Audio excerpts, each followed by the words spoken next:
out of apartment 5B.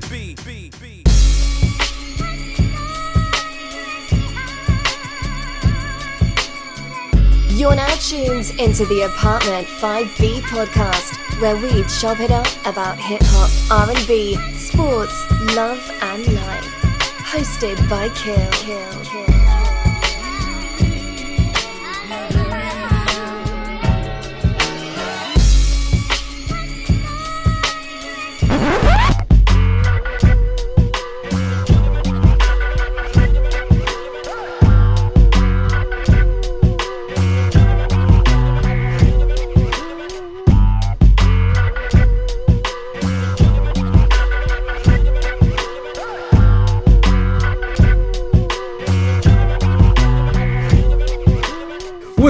What's good? You are tuned to Apartment 5B podcast hosted by your man Kill. I got my squad with me. In effect, as always, my brother from Brooklyn, Veg. What's going on, bro?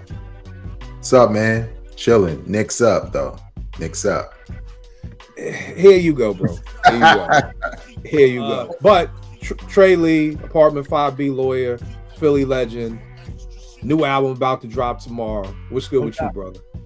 Oh man, I'm in a festive mood. That's why I had to go get the libations, man. I'm very proud of what we're about to, put out there in the streets in the world, and I'm just excited for people to hear it. So, that's where we at. And I appreciate you taking the night of the drop to chop it up with us. You know what I mean? Oh man, this you is could home. be out. You could be out in these streets, bro. So I appreciate it. I don't go outside. I'm not outside. I'm in a nice cozy spot. You know what I mean? No doubt. Well, look, y'all already know me. Let's jump right into it. So this week's show, I'm watching this joint on YouTube about where the Marvel movies go wrong. And they were just talking about like all the movies and the TV series and that She-Hulk series and just everything like that. And they were like, the bright spot for Marvel that a lot of people didn't think it was going to be was the whole Deadpool Wolverine movie. You know what I mean? And the funny thing is I thoroughly enjoyed that movie. Like, I love that movie, and it's like, it's the laughter. I love Deadpool. You're a smart ass. I'm a smart ass. We've never really seen a superhero movie done like Deadpool. So I loved the joint, but it was like, yo, that was the thing that kind of like stood out. And it made me kind of think like, yo, we don't have fun stuff no more. We don't have those dodgeball movies. We don't have Wedding Crashers. We don't have them Owen Hart. Was it Owen Hart? No, that's a wrestler. I'm bugging. Yeah, Owen Hart. Owen Wilson. Owen Wilson. Yeah. I'm saying Owen Hart. The boy Will Ferrell. Like, those movies used to be funny as hell to me, but we don't do them no more. So of course, y'all know I had to bring it to hip hop. What happened to the fun in hip hop? What happened to when you could have a song that was about spelling, or a song about your moms and my business? Like, you know what I mean? And it just be fun. And the days when you would hear a song and actually, God forbid, smile. Like, it's hard. I don't know if we really smile a lot listening to hip hop nowadays. So we're talking about that fun in hip hop. Where did it go? Can we get it back? And what's the last album that did make you smile? What's the last album where you could say it was fun and stuff like that? So I'm gonna set us off. I would think most of us have this, but maybe not. I got my man, a diabolical Biz Markie. Rest in peace. You know what I mean? The Biz going off. It's an album I don't think enough people talk about. We hear about Kane's debut and G-Rap's debut. To me, this joint is right there with both of them joints. I mean, again, I posted this the other day, and we probably talked about it on Twitter for like the whole week. It's like, bro, this nigga had a song called Pickin' Boogers. You know what I mean? This nigga had a whole song about boogies. Like, you know what I mean? Like, who does that? Like, and the crazy thing, I don't know if y'all remember the first time you heard it. I just remember hearing the beat, like, yo, this is crazy, you know? And then the doom doom to doom doom to doom to doom doom, and it's like, and then it just comes right in. It's like, boogers. Yeah, the beat is crazy. It's circa Marley 87. And it's like, yo, this nigga talking about picking boogers. I put a booger on a basketball, passed it to him. The other night, while Kane was getting ready, I slipped a little green one aside spaghetti. Like, yo, this nigga is talking about picking boogers. And I mean, he was just a fun dude. Like, even when you listen to the Vapors, you know what I mean? Just a cool song, just about the come up. I mean, he had songs later on in his career called The Dragon, just about people with bad breath. And it was just like, I felt like we were allowed to have that space in hip hop. Like the thing that I loved about hip hop the most was, again, I used to always compare it to like cable TV, because you could, if you wanted some crazy shit, you could go to NWA. If you wanted some cool out shit, you could go to Biz Markie. If you wanted something, like, you had all these different things with hip hop, where it's like we just don't have that fun anymore. So definitely Biz was my number one, because just an incredible person too. If people haven't seen it, please go watch the documentary on Biz Markie. I was watching maybe VH1 or MTV, and they called him a one-hit wonder based off of Just a Friend. You know what I mean? And it's kind of just like, yo, there's so many singles off this. Nobody beats the Biz. This is for the radio, something for the radio. You got Vapors. You got what's my favorite joint on here? Make the Music with Your Mouth, and Nobody Beats the Biz. You have 5 songs off this album that was tearing up the radio. So to call this man a one-hit wonder off of an album that was like 2 more albums away off of Just a Friend just goes to show me you're not ahead. So for people out there who don't know about Biz, please go out there, check it out. I mean, Biz is my guy so much. I got the joint right, had to get the pop figure right there. You know, Biz has meant so much for hip hop. It's crazy. So that's the first boy I got up. Vague, who was somebody who used to be fun in hip hop, make you laugh, make you smile? Who's one of the people for you? Oh, I apologize. If y'all had Biz, did y'all want to shout out anything about Biz or anything like that? I didn't have him. I mean, okay. you covered him. He definitely, and I'm going off the cuff, and I probably would have picked him, if not first and second, but you probably covered it, man. You know, rest in power to Biz, man. Just a great guy. You know what I'm saying?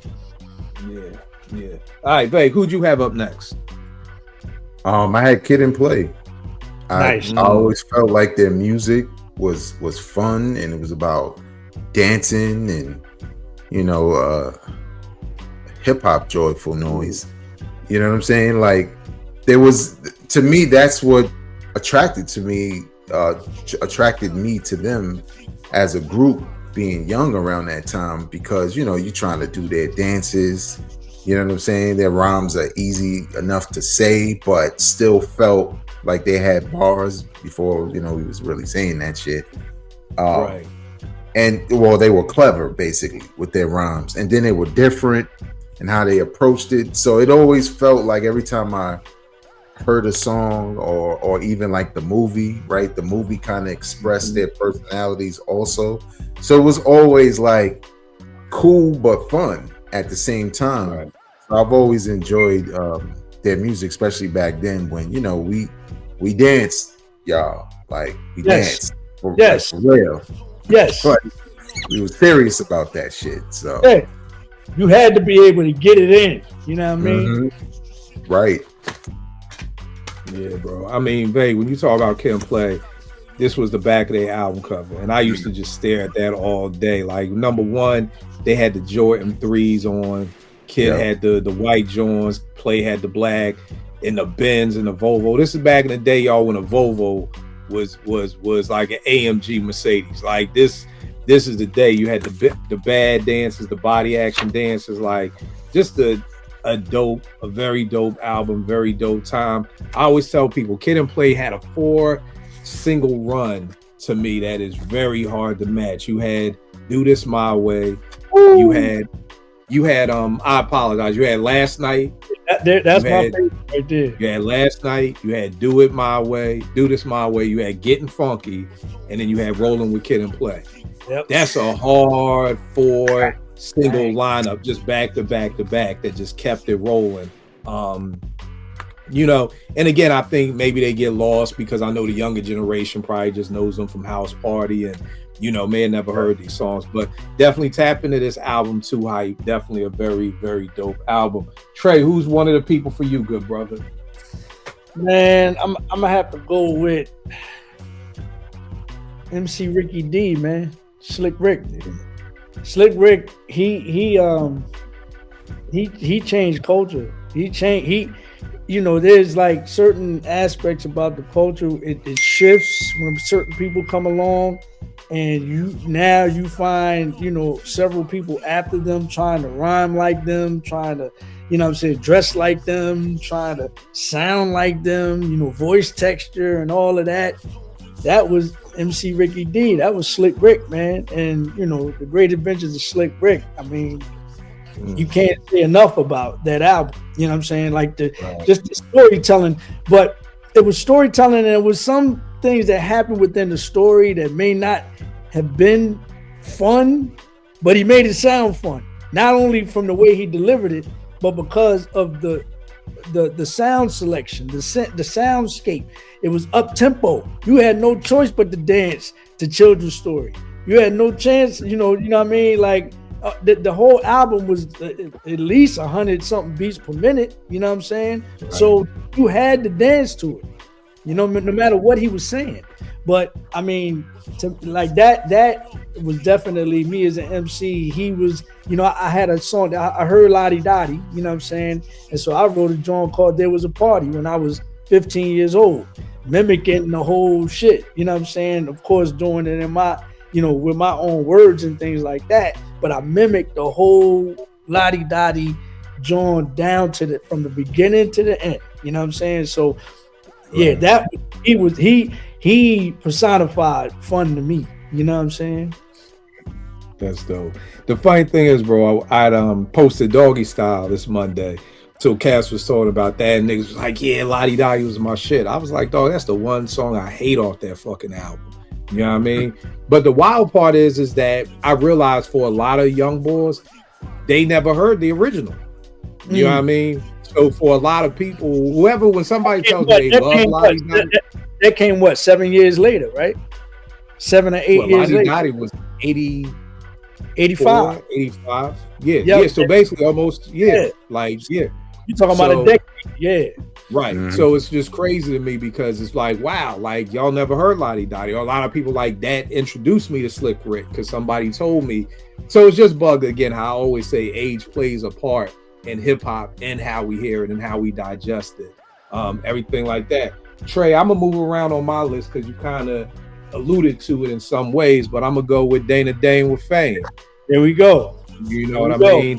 There we go. You talking about a cat from Fort Greene, Brooklyn, and the project.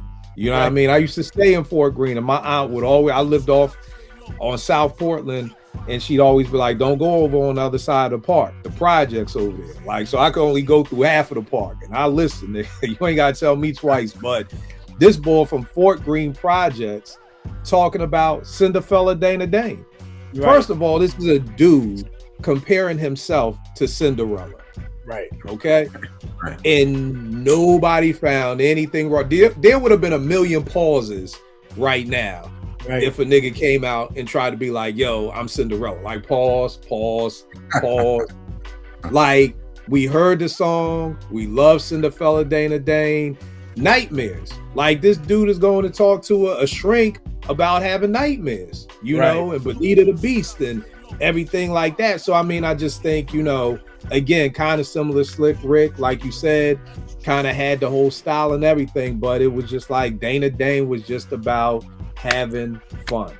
You know what I mean? I think that was the beautiful thing about hip hop. And it was funny getting ready for the show. I started thinking hip hop in the 80s kind of reminded me of the neighborhood. You know, you had some hard niggas in your neighborhood, but then you also had a bunch of cool ass niggas. Like everybody in your neighborhood wasn't killing and selling drugs, and you had some cats who hoop, you had some cats who just like music. And I felt like that's how it was with hip hop, that everybody didn't have to be hard and everybody didn't have to shoot up the block and everybody didn't have to do all that. So Dana Dane was definitely one of mine. Vay, who's another one of yours, bro? I'm gonna go with another fun one. 2 Live Crew. Yo, that's a dope ass pick, bro. You know what I'm saying? Like, as soon as you hear that, pop that big thing, you like, you are energized instantly when you hear that shit. And when you look at the video, the niggas smiling the man. Niggas got broken arms, smiling, all kinds of shit. Even though his arm was broke for like 10 years straight. I was like, hey. Yeah, he kept the cast forever. Niggas said he had a broken arm for 10 years. Right. But yeah, man, I just remember like hearing a song even before I knew the name of the group. And the energy was just crazy. And I knew it was nothing I had heard before. and then obviously the controversy, and I learned a little bit more about him, and then you're seeing the videos, and it's all fun, right? It's like partying, you wilding. It's spring break every day. It's a beach every day, and it was like you said, it's a perfect balance for hip hop because shit, nobody's doing that. You know what I'm saying? So if I like that, I'll go to 2 Live Crew for that and see, you know, what they talk about, and even their lyrics. You know, even though it's probably for adults for the most part, at the same time there was a lot of humor in their lyrics also. Things they would say. So yeah, I just was thinking about it, and I was like, yeah, 2 Live Crew music was just fun all the time. So yeah, that's a good point, bro. And it's funny because, you know, I'm sure in Miami it was a whole bunch of people with that bass, but that's what we heard. You know what I mean? Right, so it was like that was our introduction to that. Trey, I'll tell you what's funny. I don't know if you ever heard this, but my part of town was huge in Miami and in Florida. I could believe that. Right, because the 808s and everything. Because I always talk about how vague it was my freshman year, and my part of town in Philly is the equivalent of Top Billing in Brooklyn. Like that's the equivalent of what the song is for Philly. And I remember being at my man little house party in Kingston Gates, like, yo, let me put something on. I got one of my little mixtapes, man. I was like, niggas gonna lose their shit. I played my part of town, yo, niggas ain't know what the fuck that was. It was a whole bunch of New York niggas and a whole bunch of Jersey niggas. That was the first time that I was like, oh, this was a local hit. Like, I thought this shit was everywhere. Nobody knew what the hell it was. And I was saying that on Twitter, and people was like, a lot of Florida boys was like, nah, we love my part of town. They used to get played all the time down here. So that's crazy how niggas from Baltimore, Jersey, and New York ain't know it, but then it reached all the way down to Florida like that. You know what I mean? For everybody to know. So that's a dope pick, 2 Live Crew. Trey, who you got up next, bro? Yeah, man. I'm gonna stay in this early to mid 80s realm. I'm going with the Fat Boys. There you go. I'm going with the Fat Boys, and I mean the music was dope. You know what I'm saying? Like, beats was banging, but the content. I mean, look at the covers, son. I mean, these niggas going here with pizza pies stuff in their face, bro. Like, there's nothing serious about this right here. They on the back. They on the scale. They on it. I mean, come on, all you can eat. They made a song called "All You Can Eat," and they cleaned up Sbarro's, bro. They cleaned it out. You know what I mean? So, you know, I mean, he started the first song that I ever heard from him. He said, I may be a little chubby. You know what I'm saying? Like, that's the first word I ever heard from these dudes. And I'm like, oh, okay, what's going on here? So, I mean, just to lean in and to play into that. Of course, you know, people may say, oh, it's gimmicky and all that. But the boys can really rhyme. Like, if you listen to the cadence and the delivery of all of them, I mean, it's beside Buffy. Buffy was the beatbox, but even the implementation of the beatbox itself it signifies fun. You know what I mean? But yeah, man, Fat Boys, and of course they were pre-Kid and Play. Kid and Play filled in that spot when Fat Boys left. You know what I'm saying? Or when it faded out. You know, they had the movies and all this other stuff. They had action figures and all this, you know, but the Fat Boys were pre-Kid and Play. And they personified fun in hip hop. You know what I'm saying? Period. Right. The funny thing is, like you said, Trey, some people may look at them as gimmicky, but to me, my old head put me on and was like, nah, Kill, this was a Disco 3 album. Yes, the Disco 3, baby. You really can't kind of see it, but on Marky D's jacket, he has Disco 3 on the back because that was their original name. So when this album was done, this is straight boom bap hip hop. There's no gimmicky, nothing involved in this. You know what I mean? Feel it? Can you feel it? Yo, that right. Can you feel it? That was the point right there, man. Here's the thing, Trey, that people don't understand. Yo, how long do you think Can You Feel It was? How many minutes do you think it was?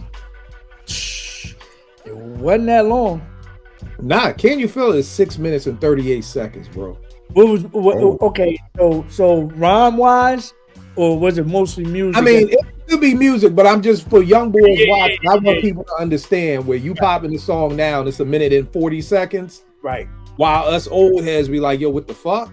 Yeah. Yo, Jailhouse Rap is 8 minutes and 30 seconds. Forgot about that record. I swear, man, when we used to sit by the boombox and tape the shows, that was one of the ones that when it came on, it's like I couldn't wait to get that one. You know, I knew they were gonna play it. Niggas could see some of the times on there. Like, these times are crazy. You know what I mean? 8 minutes in 8 jail. minutes and 40 seconds. With no bail. Yo, and I just want people out there to see that. Y'all see what the collection looks like over here. I'm pulling out gems just as niggas name them out of nowhere. Like, ain't too many niggas having the CD in this the OG CD. This ain't no repress. This the OG vinyl. Like, yo. Guard that with your life, bro. Guard that whole shit in there with your life, son. Yeah, bro. I tell niggas, you walk in this room, it's a hip hop museum, my nigga. You know what I mean? But yeah, man, and that's the thing, and I get it from that point on, and I feel like they were the guinea pigs for hip hop. You know what I mean? Like, it was like, yo, we could get you a cartoon, yo, we could get you a TV series, yo, we could get you a movie. And on top of that, these boys are probably no more than 19, 20 years old. So you telling the kid from Brooklyn, yo, you could be in a movie? Like, yo, you could get your own cartoon, but yo, we gonna make you do a song with Chubby Chucker, or we gonna make you do a song with the Beach Boys. You know what I mean? So it was a gimmick, but again, they on a record label, which is the equivalent of living with your parents. So if your parents tell you, boom, boom, boom, these the rules, you kind of gotta follow the rules. And again, in '84, you didn't know hip hop then wasn't what it is now that we know.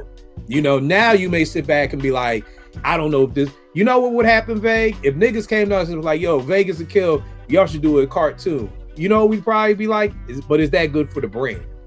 Niggas wasn't thinking that in 1984. Nobody was sitting around thinking, all right, y'all, is this good for the Fat Boy brand? Like, is this gonna put us in a place that 20 years from now we'll be able? Nobody was thinking that way in 1984. What you gonna say, Vague? I was gonna say also, when you think about it, they probably were looking at it like, not a lot of us get these opportunities, right? So you know what I'm saying. So they like a cartoon, hell yeah, like you know what I'm saying. They just the Jackson 5 had a cartoon, right? Yep.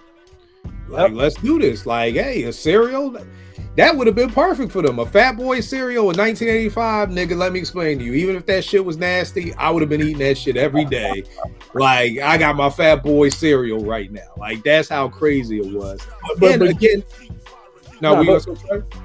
But I mean, I wanted you to finish your thought, but you know, I still want people to understand who these cats like Prince Markie D went on to become a prolific producer and songwriter. You know what I'm saying? Cool Raski is nasty. You know what I'm saying? And Buff, along with Dougie Fresh, were, you know what I'm saying, the beginning stages of and really the invention of the beatbox, if you will. You know what I'm saying? So they were the first, like you said, they were guinea pigs, but they were, you know, the pillars and a part of, you know, the positioning of commercial hip hop. You know what I'm saying? Right. And very similar to Houdini, like I tell people, there was a day in time, for a moment in time, they were bigger than Run DMC, the Fat Boys. Yep. Now, it could have been for a day, a week, a month, 6 months, but for a moment in time, they were bigger than Run DMC. They were the stars of Crush Groove. Right. They were the stars of Crush. Like, people don't get it twisted. The Fat Boys was really the highlight and the stars of Crush Groove. You know what I'm saying? Yeah, no doubt. Let's do this. What do you think stopped the fun in hip hop? Because we're all talking about this 80s, you know, this mid 80s, mid to late 80s, but something happened in the 90s that just stopped the fun, like, in its tracks. And for me, one of the things for me is, and I talk about the album all the time, Straight Outta Compton. Like, it literally, to me, I look at hip hop as Straight Outta Compton as before and after Straight Outta Compton. Like, before Straight Outta Compton, nobody was cursing. Rakim would say, I'ma tear shit up. You get one curse word an album, I'ma tear shit up. Big Daddy Kane, oh shit, there's one curse word per album. Before NWA, you did not want a parental advisory sticker. That was a death blow. You'd be like, yo, just fuck it. Don't even put the album out, because if you put that sticker on it, it's a wrap.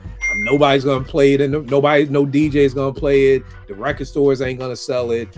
after this, your goal was to get a parental advisory sticker. It literally went like, to me, this, if you know how you got the Old Testament, the New Testament in the Bible, Straight Outta Compton to me is like the old hip hop towards the new hip hop. Kool G Rap's first album, not one curse word. Kool G Rap's second album, probably about 500 curse words. You know what I mean? Yeah, that's all like, yo, okay, oh, we could curse now? Yo, Straight Outta Compton, a crazy motherfucker named Ice Cube. Yo, the first time I heard that, I was like, oh shit, you could say that? Like, you could say a crazy motherfucker?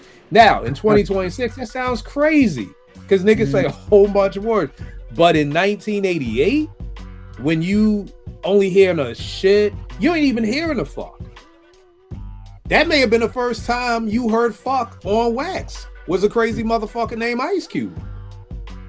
You know what I mean? So it kind of transcended, but I felt like once NWA kind of came in, it kind of was like, I always say, Schoolie D, he's the godfather of gangster rap, but NWA is what took it worldwide. Yeah. You know, and I feel like that's where the seeds got planted. Y'all gotta start being a little bit harder. You know what I mean? We gotta add a little gangster edge to this hip hop music now.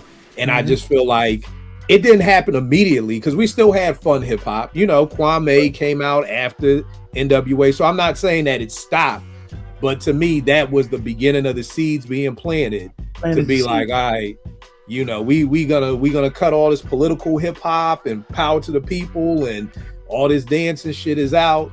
It's about to be 40s and blunts in a minute. You know what I mean?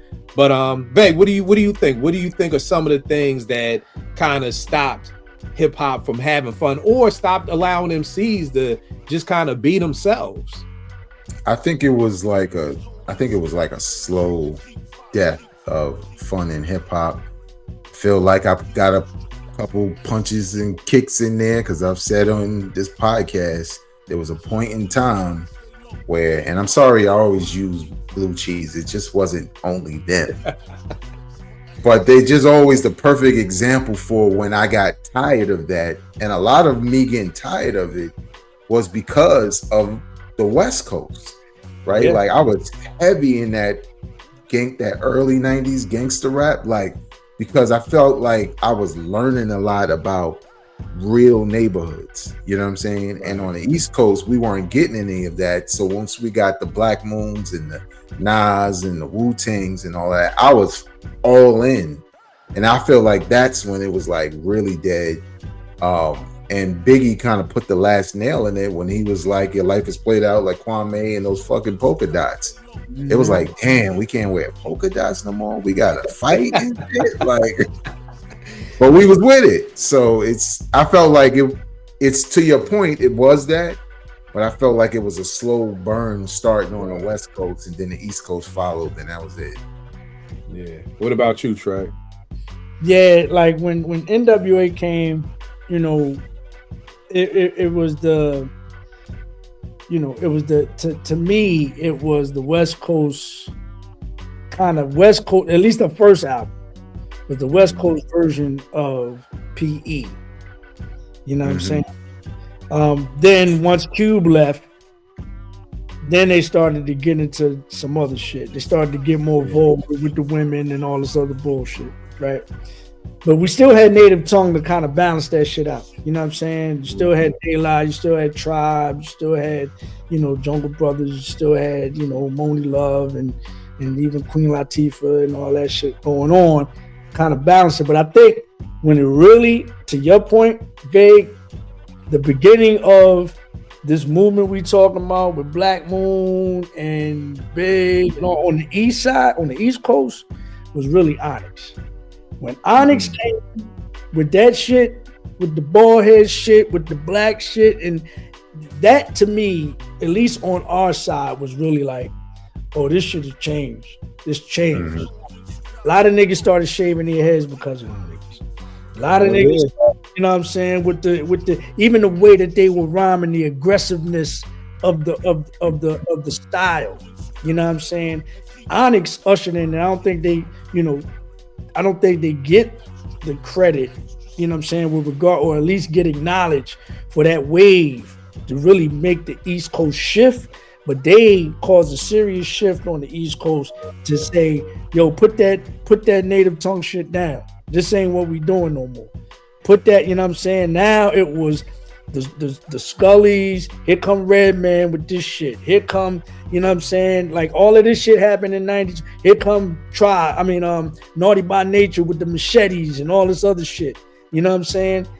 91, 92, right around in that shit.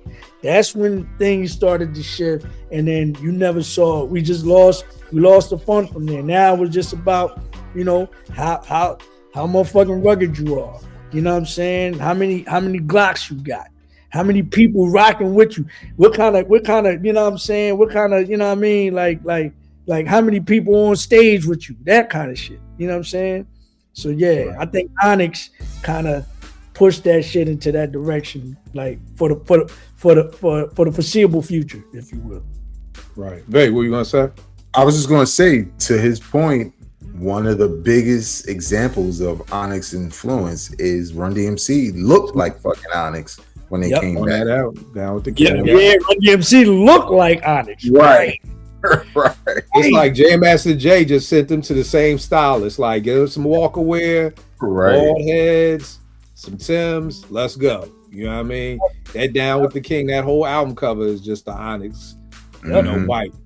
Tell me this, y'all. Why do you think groups like Tribe and De La were able to still be them, even though Wu, Onyx, all those people were, you know, like Trey, like you said, that shift happened? I think it was the music, man. Like, music cut through all that shit. You know what I'm saying? You can look how you gonna look, whatever imagery you wanna, but you couldn't deny the fucking music. Like the production was just like even I mean, you can go from Tribe's first album to Tribe's second album. There was a shift in the music. They still was, you know, regular cats with the baseball hats on and button-up shirts with the vests, you know what I'm saying, and jerseys. You know, they didn't look like, you know, whatever, they looked like us, you know what I'm saying? But it was the music. That's how they were able to survive. You can't deny the music. Right. What you think, Vat? Yeah, I agree. And I feel like there was still a appetite for that, because even like when Onyx dropped with the whole throw your guns in the air, it was controversial at first. Yeah. It was like, oh, they're showing all these guns and blah, blah, blah. But that fucking album was hot. Yeah. Right. And me with my mom's rules of don't go buy no cuss music, I was like, oh, I need that shit. Like, niggas got guns out. Like, I need it. Like, but yeah, I feel like it was just that. It was like a slow burn. Like, you knew it was something dope, but like Tribe was still dope. De La was still dope. Like, we still had an appetite for that style of music. It hadn't fully gone over to like the gangster rap stuff. Right. True indeed. Trey, you got a new album dropping, bro. Law and Disorder. You and the legendary D. Angeletti. Yeah. Talk about it, bro. Where did the idea even come from? And talk a little bit about just your history with D. You know what I mean? So, you know, another album right there, pulling it out. You know what I mean? So, one of my fave Johns out here. So, yeah, talk about how y'all even two linked up in the first place. Well, I mean, before I even get into that, this is, you know, the perfect episode to usher in this album, because I think, and we'll get into it, you know, I think this brings back some of the elements. You know, I hate saying, well, we're going to take it back and we're going to bring it back. But really, it's a visceral thing where those elements that you talk about having fun, you talk about beats and rhymes, I think this is what this personifies. But, you know, me and Dot went to Howard University together, and I met Dot in 88, you know, and really he didn't, you know that I was an MC until like 89 after I saw him rhyming in front of Blackburn, which is, you know, kind of the hangout spot where cats went to at Howard on the yard. But I saw him rhyming with my man China Black, and he was nice. And so, and this was at the time that I come to college and I didn't have any. After I tried to get on when I was in high school, I was like, I'm gonna, go do the sports broadcasting thing. But I saw him rhyming, and it was like it brought it all back. You know what I'm saying? It brought the love of me wanting to be an MC. Never lost the love for the culture, but me wanting to be an MC again. And he's the one that put me on. He's the one that told Mark Pitts, that Trey rhymes. You know what I'm saying? After we build the rapport. And so he, along with, and I've told the story a million times, but he, along with the late great Notorious B.I.G., are responsible for me getting my deal with Boston Universal. So that's where the relationship stems from, you know what I'm saying? And so we're talking, almost 40 years, that me and this cat have been, doing music, and built a great rapport, not only, within the music industry, but outside the music industry as well. So, since we already had this familiarity, and, I think it was a situation because we had never done a full project with him producing all of the records and me rhyming on said production. Many faces, he did like him and Ron Lawrence did like 4 or 5 cuts on that album, including the lead single, The Theme is Party Time. And we also did, a second album called Live from the 215, where he handled a lot of the production along with other producers on that album, like my man Charlemagne and Coptic and other producers. But we had never sat down and crafted a project where it was just me and him, like, P Rock CL or, Premier Guru, you know what I'm saying? So that's what this was. And it was supposed to, it started off as an EP. But, after we put out Be Warned, then, and the attention that record got, the EP turned into, it still be an EP, but maybe not 5 songs, maybe 7 songs. And then, we put out, Who We Are, and we like, okay, well, people really loving this. So, let's make it a full project. And that's how, the project came about. I'm the law, me being an attorney, and he's the disorder, based on, his character and the other characters he was able to develop with the mad rapper and the mad producer and things like that. So, it's the proper representation in both, entities coming together to create a project such as this. You know what I'm saying? Yeah. And it's funny how you talk about Pete and CL, because when you first told me about this joint, I was like, yo, this is dope, just because I know y'all history. You know what I mean? Where it's one of those things where, you sit back and you be like, damn, I wish this MC would get with that producer or whatever like that. You know what I mean? So I know for me, I was super excited. And I mean, I've been blessed to hear the album, and the album is crazy. Like I told Trey, I think it's some of his best work lyrically. I forgot about Two Kings in a Cypher, because it's so long ago for people watching. That's Derek D. Angeletti's first group, was this group called Two Kings in a Cypher. So you know him as a producer, you know him as being part of Puff's Hitman, you know him for the bangers he did, and of course, like you said, the personas, the mad rapper and the mad producer. But what I also loved about the album is Dot is spitting. You know what I mean? Like, that's the other piece of it too, that you kind of, even for myself, for all these years, because it was Two Kings in the Cyphers like 91, 92. Right? Yeah. You know what I mean? So even with the Mad Rapper album, he's still rapping as the persona of the Mad Rapper. You know what I mean? So it's just dope to kind of hear Dot spitting. You know what I mean? Vague, what you got the album? Did you have a chance to check it out? I did, man. And first of all, congratulations. I appreciate it. I think it's a dope project, and especially like you said with this episode, what resonated with me just listening is it is a like reminder of the way hip hop used to be, right? Like with the skits. But what I liked most was there's a lot of personality, and that relates to a lot of what we're talking about here, like Biz Markie and all of that. And hearing, like, when I first heard the Mad Rapper rap, I was like, shit, the Mad Rapper could spit. It was some song, it was some shit on a mixtape one time, and I was like, this nigga could rhyme, like, for real, like, the shit was hot. So I, like, my expectations was that, first of all, Brooklyn stand up. Yeah. So my expectations was there. for that. But I do have a question. Yeah. Both of you having the careers you've had to come together at this point in time, what was like most important for you both, whether it was for yourselves or for a listening audience, to make sure that you conveyed an album?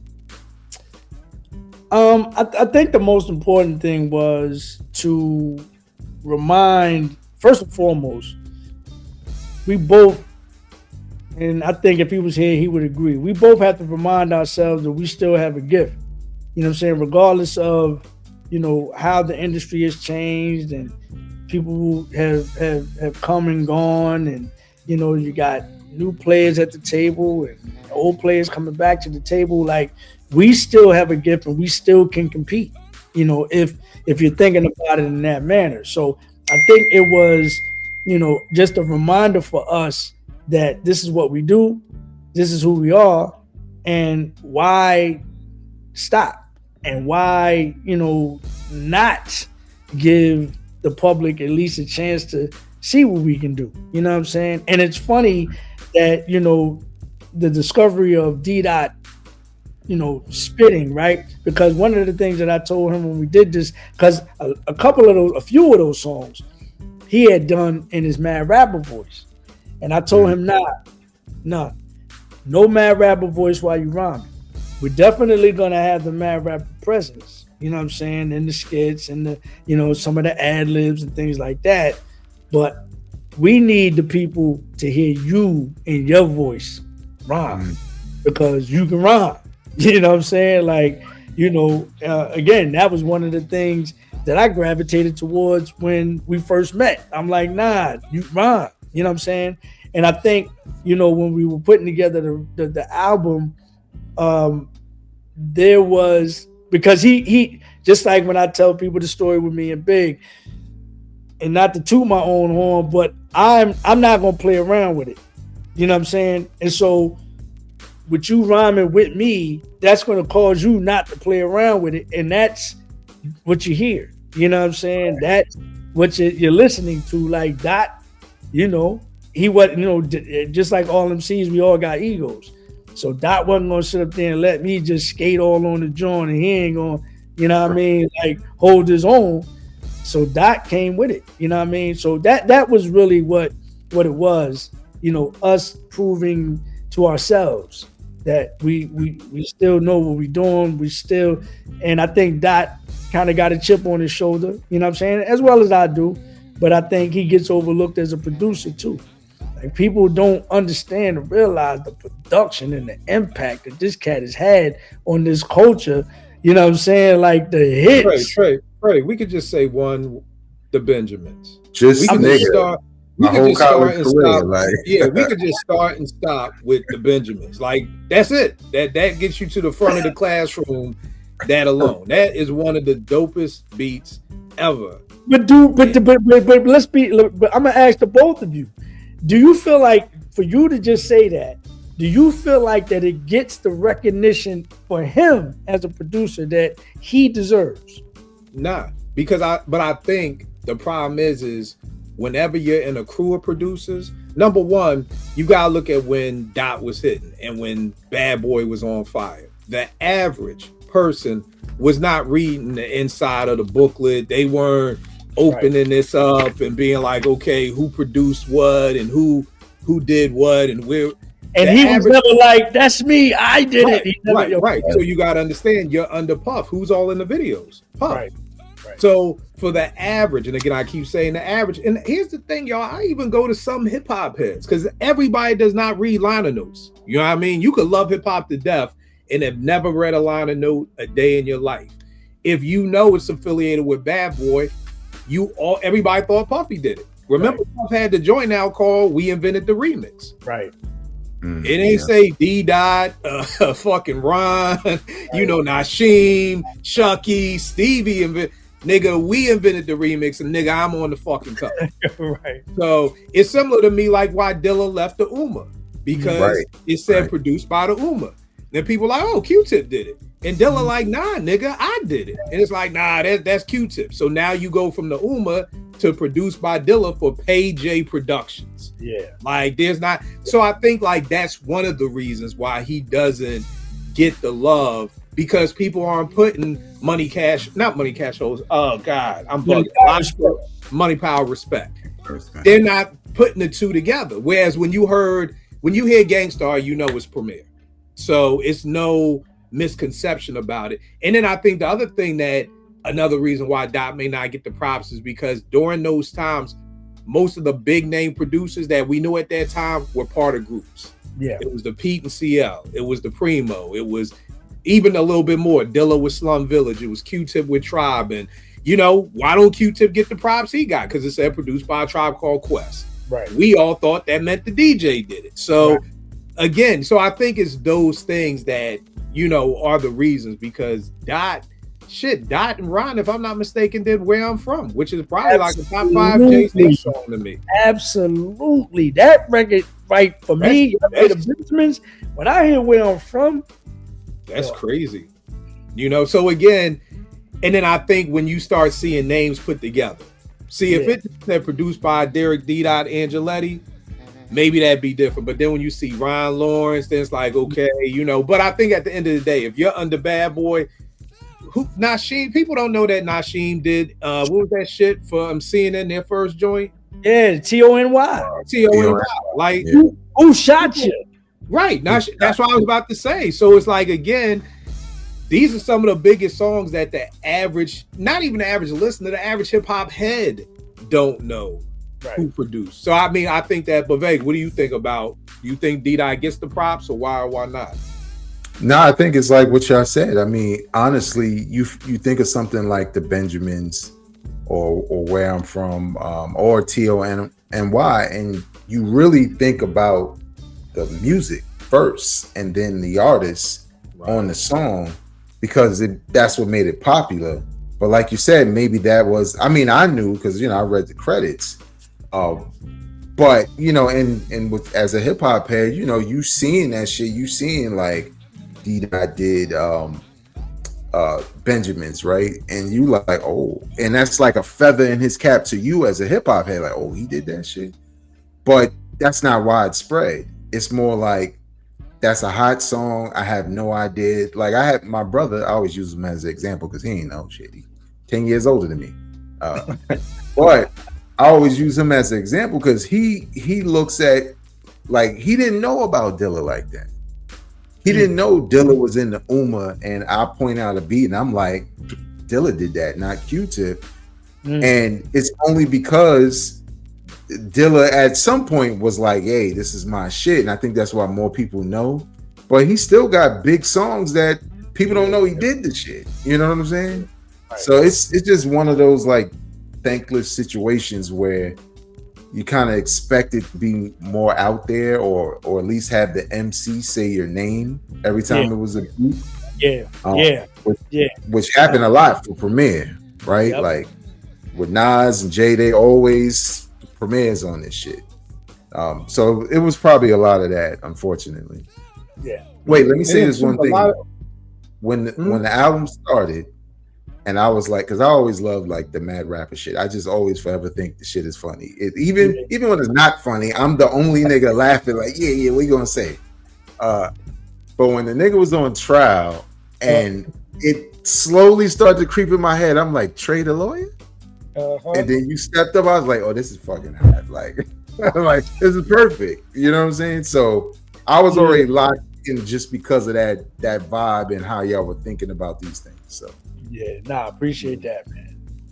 And I think the other thing with Dot, I'm just looking at 90s producers. Like I said, they were in groups, so they rhyme, like Large Professor, Main Source, Q-Tip, Tribe. Like, so it's kind of like there was somebody to kind of put it to. I always said I don't think the Beatnuts get the credit they deserve because they never produced a full album for somebody. Like, I think that's the other piece too that may be missing in Dot's discography that I may not know about, is that there was never a fully produced. All these producers, that used to always be one of the criteria to get in my top 10 was you have to have produced a full album for somebody. You know what I mean? And I think like that's one of the things that during the 90s Dot didn't have. He was like, not a producer for hire. Like I always call niggas Zartan if niggas watch G.I. Joe. Like that nigga was like a contractor. Like shit, if G.I. Joe wanted to play Zartan, he'll fuck with you. Cobra want to pay him. So it was almost like, but I mean, we know how much stuff he did. But I mean, if D-Dot, I think, like I always said, if the Beatnuts would have had the opportunity to maybe produce Big Pun's whole first album, I'm sure their name would be looked at as differently, because it would be like, oh shit, they did. You know, most people don't know the Beatnuts did Off the Books. Most people think that's a Big Pun song and not the Beatnuts featuring Big Pun. Right. You know what I mean? So I think that could be another thing too, because at that time, that was the shit. Like, you had to produce a whole album for somebody. Marley was producing all the Juice Crew, and you know, now if Dot was producing everything for Bad Boy, here's the problem still again. Puff would have been taking the credit for it. So you got that problem too. You know, Well, I think, you know, by him doing this entire project, you know what I'm saying, that, you know, was kind of like a feather in his cap, because to your point, that's something he had not done. You know what I'm saying? Right. And you know, I'm hoping in a perfect world that, you know, people will get to the lyrics, people will get to the bars. I'm not worried about that. But hopefully people will hear this, you know, how sonically good this album sounds. You know what I'm saying? Right. And then he finally, you know, now you start to put two and two together. Oh, damn, he did this whole project. Well, let me go find out who this D-Dot character is. And then you start looking at the list of Can I Lives, and like I said, Money, Power, Respects, and Feel So Good, and, you know, all of these other huge records that this cat has done. Hypnotized, right? He did that. Hypnotized. Exactly. So yeah. Which was like when Biggie passed, that was like a club anthem. Flex to play that part a million times, and we was going crazy in DC. Like, what? As soon as you heard that shit, it's like, oh, nigga, what? Yeah. And not to mention the theme, it's party time. Come on, man. Yep. Yeah.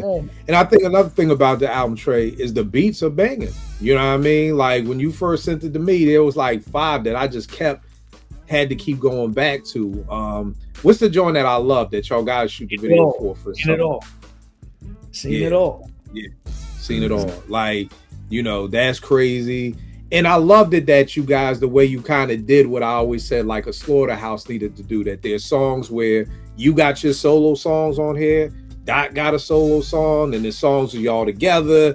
Like, I felt like that was well executive produced too, because for people watching, my knock with Slaughterhouse is you got these 4 lyrical MCs who just want to bar each other to death, and you look up and it's an 8-minute song, and all 4 MCs on every song. Like, nah, you gotta break this shit up. Like, Joe and Joel, you got a song, Royce, you doing the chorus, everybody gets a solo song. Okay, this joint is gonna be Joe and Royce, y'all gonna go back and forth, come up with some concepts. So like Vague said, you know, Dot's, you know, on trial and you're the lawyer. Like, come up with something, and I feel like this album kind of does that. It's not just this and that. But tell me this, how did you decide that Dot was gonna rhyme? Did it start off like, yo, just produce my whole next album?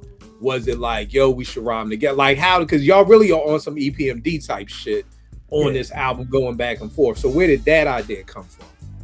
I think it was a mutual thing. I think both of us were like, you know, again, he had started off with the Mad Rapper rhyming.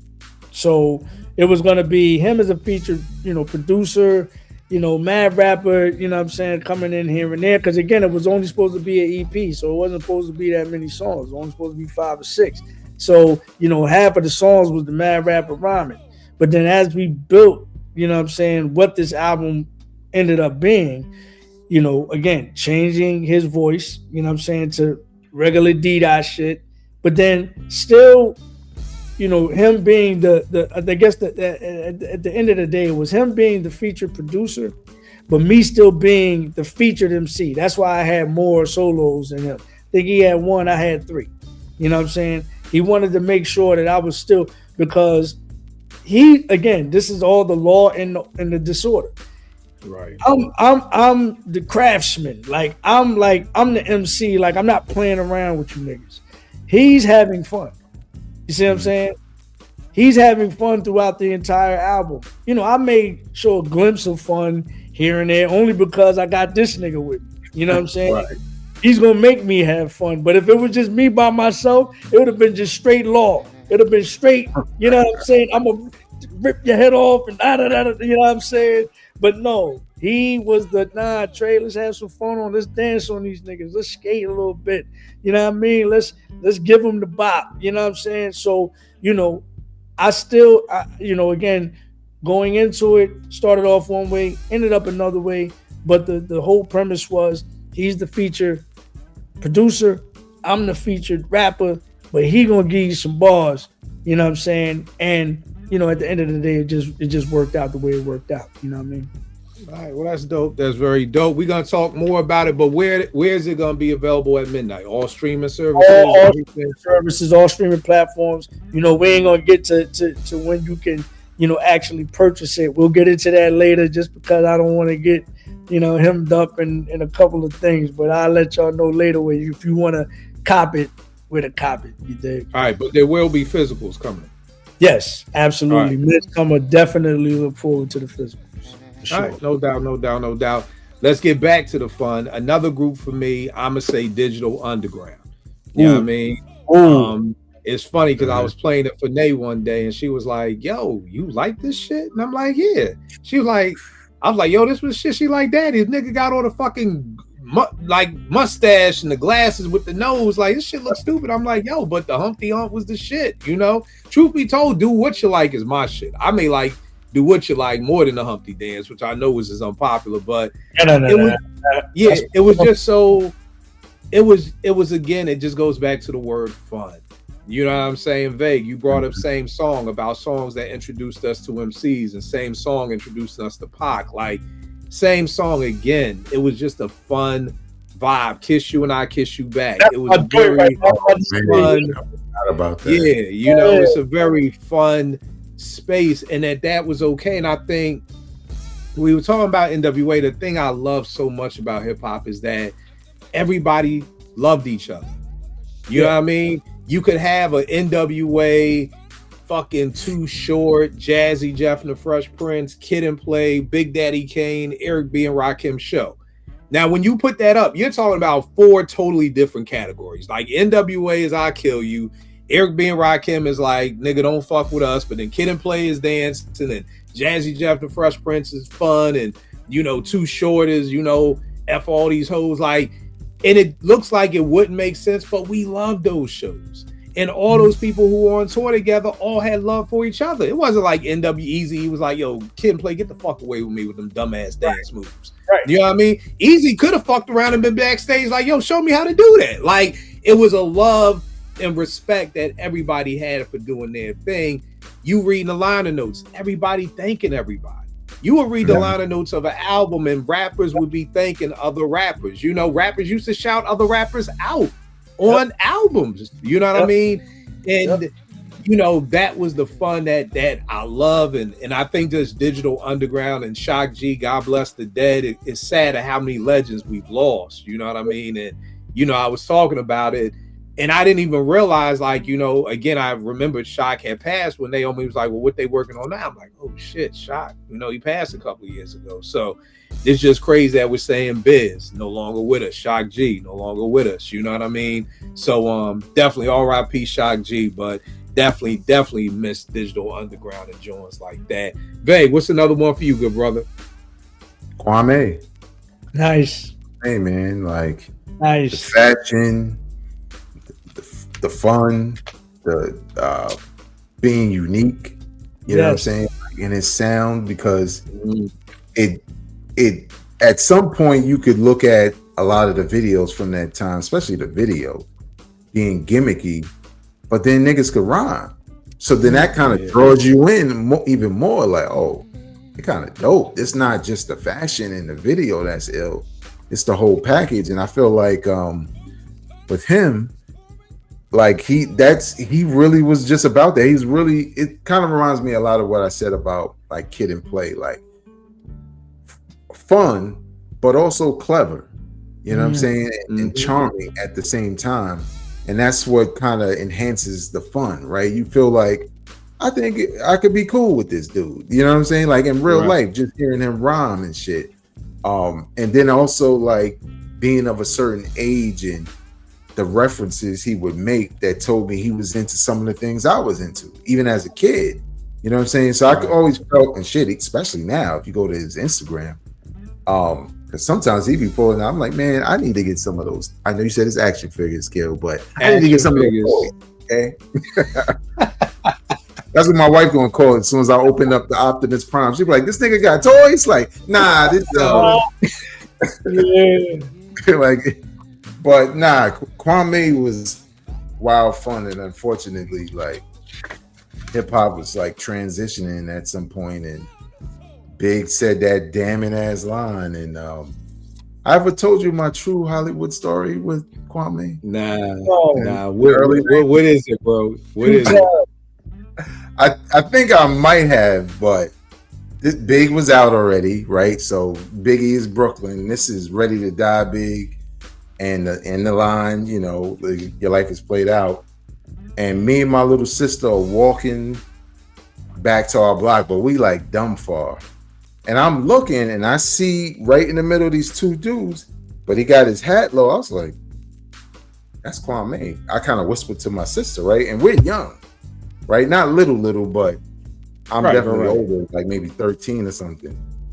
And the minute we passed those niggas, that's my little sister. This is how she was. She was like, your life is played out like Kwame and those fucking polka dots. Oh, shit. Like right in the nigga face. Oh. And I'm sitting there like, I'm gonna have to fight three niggas and shit. Like, and Kwame was hot. Like, he didn't care that a little girl said that shit. He was hot. It was like the other. Well, first of all, you ain't gonna touch my sister. I don't give a fuck who you are. Yeah. But how I look coming back saying, yeah, nigga, I just had a fight with Kwame. Right. I had to whoop Kwame. You know what I mean? Wow. Hit the wild boy shit, nigga. Shit, I don't even know if I'm going to Brooklyn after Big said that line.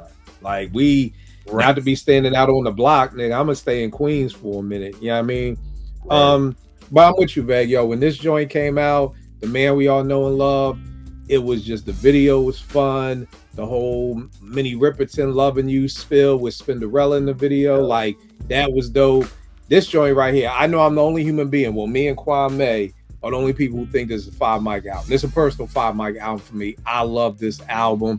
I mean, again, with the 12-inch of Only You, it's like, this is probably one of my favorite songs ever. The video was dope.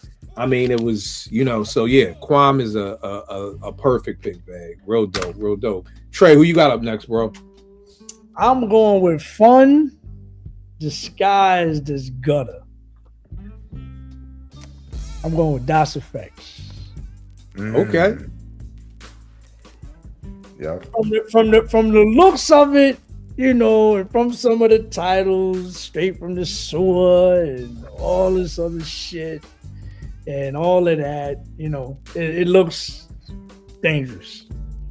But when you hear bum stickity bum, hun, you know what I'm saying? And Holly Hobby tried to rob me, silly stunt. Come on, man. That's all fun. These niggas are having fun and looking gutter, but having fun throughout the whole project. You know what I'm saying? And I think it got to him a little bit because, you know, after that, they tried to just come with and it just, you know, they didn't start off that way. So people weren't as receptive to them because they can rhyme. They both can rhyme. They both are nasty with, like, super nasty. You know what I'm saying? You know what I mean? The books in reverse, kicks a verse like BBD. I smacks it, I flipped it. Come on, man. Yo, them niggas harder than a hard one, never tender like vittles. Them niggas is crazy. But I don't think, you know, because of the way that we're introduced, you know, after, you know, they really tried to show people that they could rhyme. And their story is similar to mine in a way where you introduce yourself as one thing and then you're not taken seriously, you know, for what your skill set is, you know, because to go from many faces and the party theme and all this other shit, they get lost in the fact that you're not really listening to what the fuck I'm saying. Like, I can really go. And I think that's what happened with them, because them niggas can really go. But Yeah. they were having fun, man. They were having fun. You know what I'm saying? And so that's my pick. Dog, you got a song called Lucy's on the album about taking Word. shit. Right? Yeah. Word. I mean, that's fun. Like, yo, who's writing to?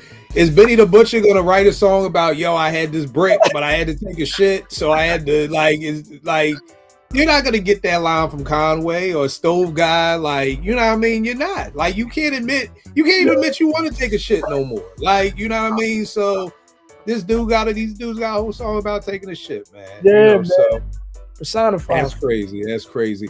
Another thing that I'm gonna say, I'm gonna go home. I'm gonna go Jazzy Jeff and the Fresh Prince. Oh, you pick one of mine. Yes, indeed. Absolutely. You know, I mean, first time I'll never forget, Michael Jean Jocks, man, came to my crib, was like, yo, listen to this. Girls Ain't Nothing But Trouble. And it was so funny because I'm like, oh shit, they using I Dream of Jeannie. That's dope. Like, it wasn't like, come on, man, they using I Dream of Jeannie, because hip hop was so new that it was just like, yo, that's dope. Like, I know that. Like, that's I Dream of Jeannie. And then the whole thing about Will telling the stories, girls ain't nothing but trouble, and you go on the parents just don't understand. Like, this was just like regular fun PG hip hop. You know, hell, Will Smith could have been G hip hop. That nigga could have been right there with Bambi and fucking, you know, Mickey Mouse or whatever like that. Not in a disrespectful way. I'm not saying that disrespectful to Will in any way. I'm just saying that you could come out with these songs that were just fun. And I'm gonna tie it into Cash Money and Marvelous, because to me they're kind of almost like one and the same. Yes. Under the concept of you know, find an ugly woman and make her your wife. Yep. You know what I mean? You got all the ugly people, please be quiet. Yep. You know what I mean? So it's like, you know, for people watching, that used to be the thing to get the crowd hype. You know, you on the stage, all the ugly people be quiet. Of course, ain't nobody gonna be quiet. So that's the way that you're gonna get the crowd into it. And again, find an ugly woman and make her your wife. You know, like, these were the joints that you could make back in the day that was just, again, fun. And it was allowed. But then again, we get to that point, Vague, like you said, from the NWA, once we get into the Onyx, that you can't make no song called Find an Ugly Woman and Make Her Your Wife. Right. Or parents just don't understand. By the time Onyx gets there, it's like, yo, fuck your parents. You listen to what your parents say? You a bitch ass nigga, man. Exactly. Fuck wrong. So whereas 1988, it was like, yeah, man, I feel you, Will. I wanted to use the car and I couldn't use the car, even though I hate parents just don't understand. Hell to me would be listening to Parents Just Don't Understand for eternity. You know what I mean? But still a fun song. Vague, what's the other joint for you, bro? I kind of got one similar to Trey, right? Like, fun disguised as tough. Old Dirty Bastard. Oh, nice. Yeah. I feel like Great. that intro, when that was like, that nigga was like, be careful with my balls, they're fragile as eggs. I was like, yo, this shit ain't gonna be serious. Like, he kind of like, you know how you was listening to, we were getting ready for all those Woo projects. So we was in a certain mode, and Old Dirty was like, oh no, you seen the album cover, nigga. Right. This is what it is. So yeah, man. I always thought Old Dirty was like, he was dope at the same time, because I like how they explained him, right? Like, there's no father to his style. So my expectations weren't set. I just was ready to, like, whatever this nigga gonna do, I'm just here for it. And he would just say some of the crazy, especially that first album, some of the craziest shit.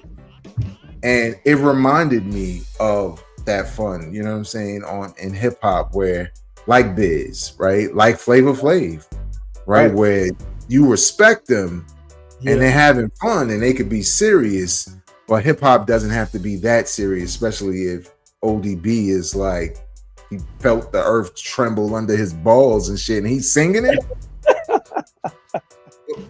I was just like, I don't know what this album is going to be. You know what I'm saying? Like, I don't know. But yeah, I thought he was somebody who was trying to maintain that fun in hip hop at that point in time. So. Right. You know the two could possibly be Vague is that I don't think a lot of younger people really understand what it means to be themselves anymore. Right. You know, like, I feel like with Old Dirty, this is a great example of a boy who is from Brooklyn, Staten Island, running with the Woo, you know what I mean? All these things, but I'm me, nigga. I'm, you know what I mean? I'm still funny. I could be selling drugs. I could have a thing on me, but I'm still a funny boy. You know what I mean? And I feel like, and I see it in my teens, like these kids aren't allowed to be who they really are because you have to, I'm not sure, Vague. I know certain sections of Brooklyn have been gentrified, but I'm still sure there's some parts of Brooklyn, where it's just 100 times worse than what I'm sure it was when you were growing up. You know what I mean? So these kids don't have an opportunity to be a fun kid. Like all my kids are serious all the time. Then they'll come into the teen center and let their guard down and kind of, whatever. But while they outside, they gotta be one way. And I'm wondering if just a lot of these new MCs is kind of just like, I gotta be this way. Like there is no space in hip hop for fun because we don't dance no more. You know what I mean? Because we don't have fun anymore. I mean, like we're gonna get to it about the last time that you've heard some fun music. But Trey, who you got up next, bro? Wait, let me just add one more note to that. Like to what you were saying about ODB, like being himself. Right. The results for the kids listening was you still respected him on the hardcore hip hop side because he had songs like Brooklyn Zoo. Crazy. But Shimmy Shimmy Y'all in the club in the 90s? Nigga, like you can't, like I'm not gonna assume, but a younger person may hear those lyrics and be like, this? I'm like, dog, you don't know how that beat felt when that shit dropped in the club. Right. Like everybody was in. You know what I'm saying? Whether you had the album or not. So, but again, this man is literally just being himself. Like, you know what I'm saying? Right. And with different results, crossover appeal without compromising any integrity about himself as an MC. So right, because whether it was Mariah Carey or whoever, you were getting Old Dirty. It wasn't like you weren't getting the G version. You weren't getting. I'm gonna do it in my regular voice. Like what you get the SWV anything remix, like you getting Old Dirty, and it's never gonna change. So if you call me, just know what you get. Like it's, you know what I mean. Trey, who you got up next, bro? Man, I'm gonna go with probably the smoothest big cat in the game, and I'm going with Heavy. Heavy D. You know what I'm saying? Talk about consistency. You're talking about, just from the outset with the Mr. Big stuff and Overweight Lover and Girls They Love Me, and you know what I mean? Like, you know what I'm saying? Like he was the women's teddy bear, like, you know what I'm saying? I mean, Hev could do no wrong nowhere. He did songs with Michael and Janet. Yep. Yeah. Come on, man. Who does that? That's unprecedented. No one. You know what I mean? Like, Hev, and got respect from everybody. Like, who didn't love Hev? Everybody.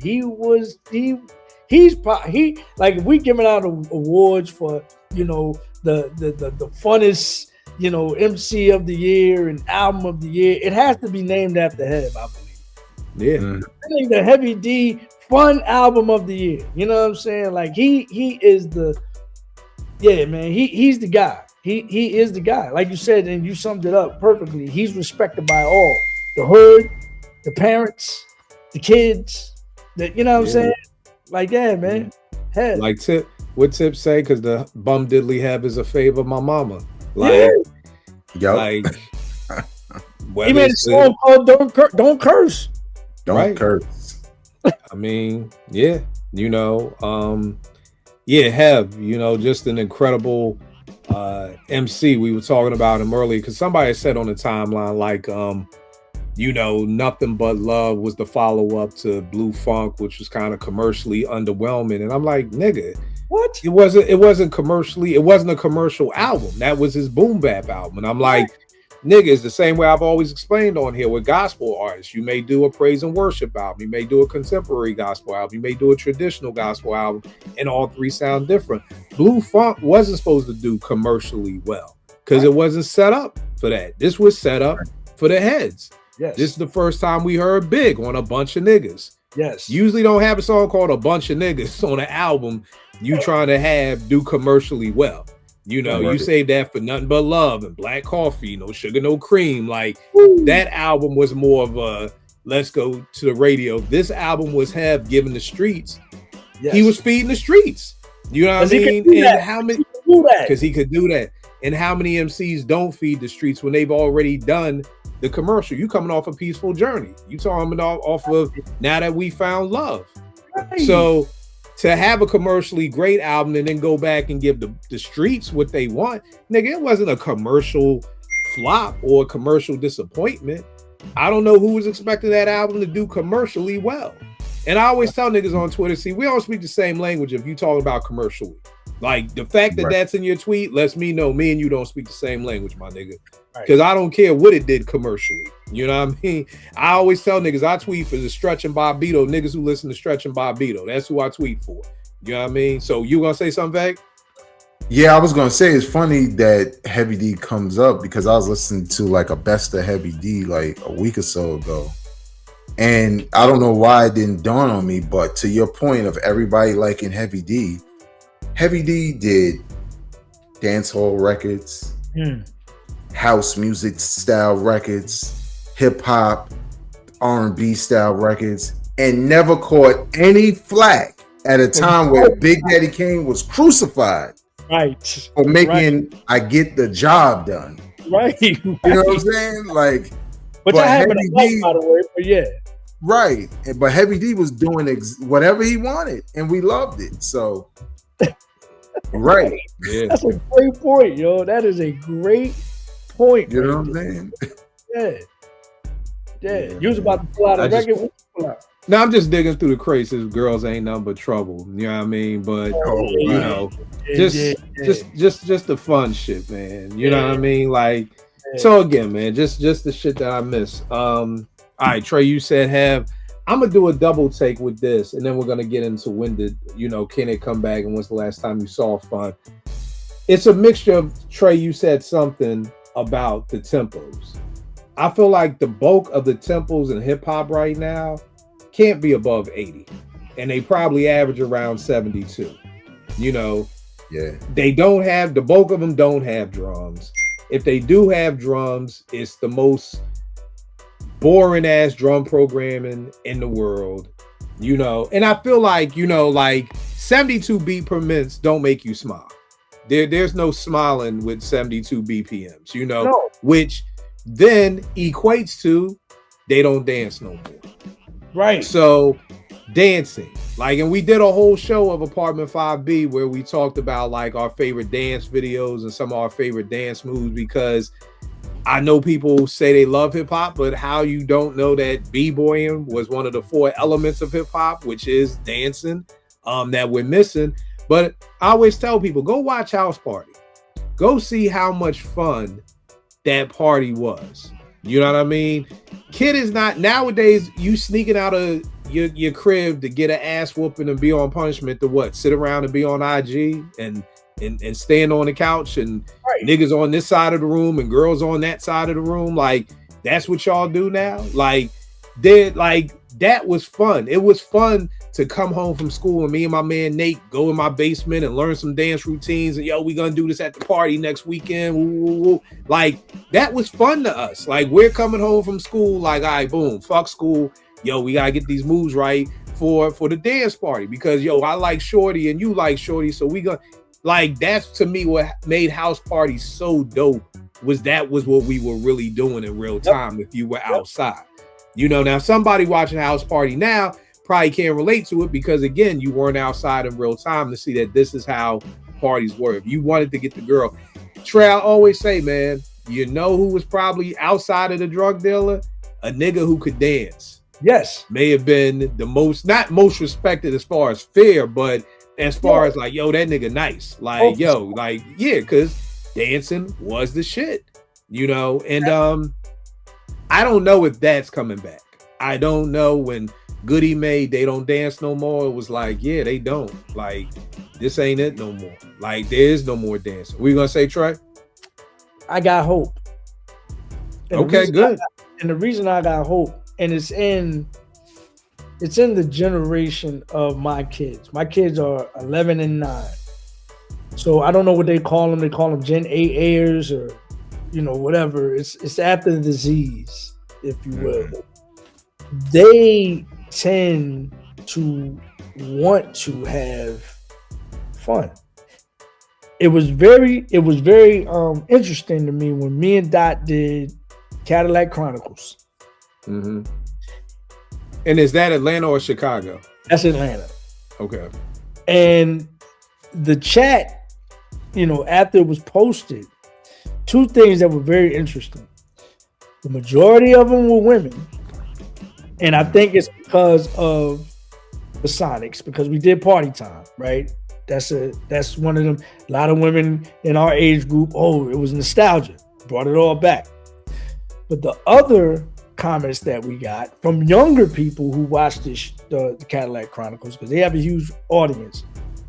The boy in the back, Unc, is getting it in.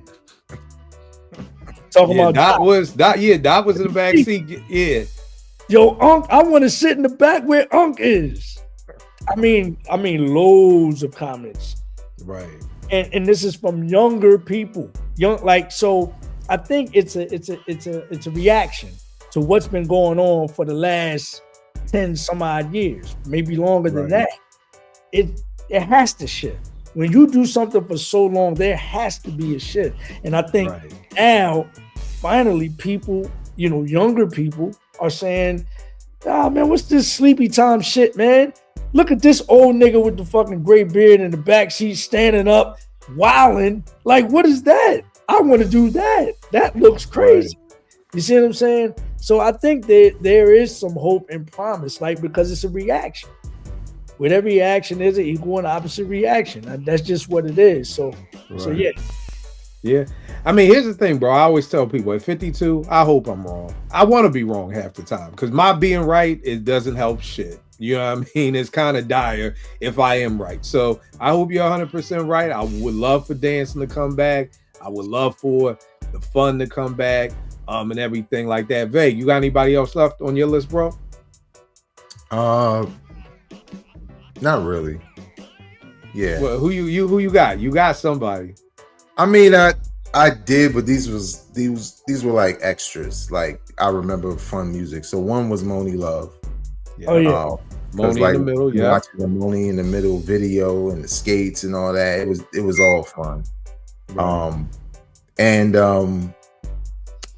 Probably just Native Tongue as a whole fucking crew. Yes. Everything was fun. Like De La dropped Saturdays. I was like, I can't believe it. It's my favorite song off the fucking album. Like it's infectious.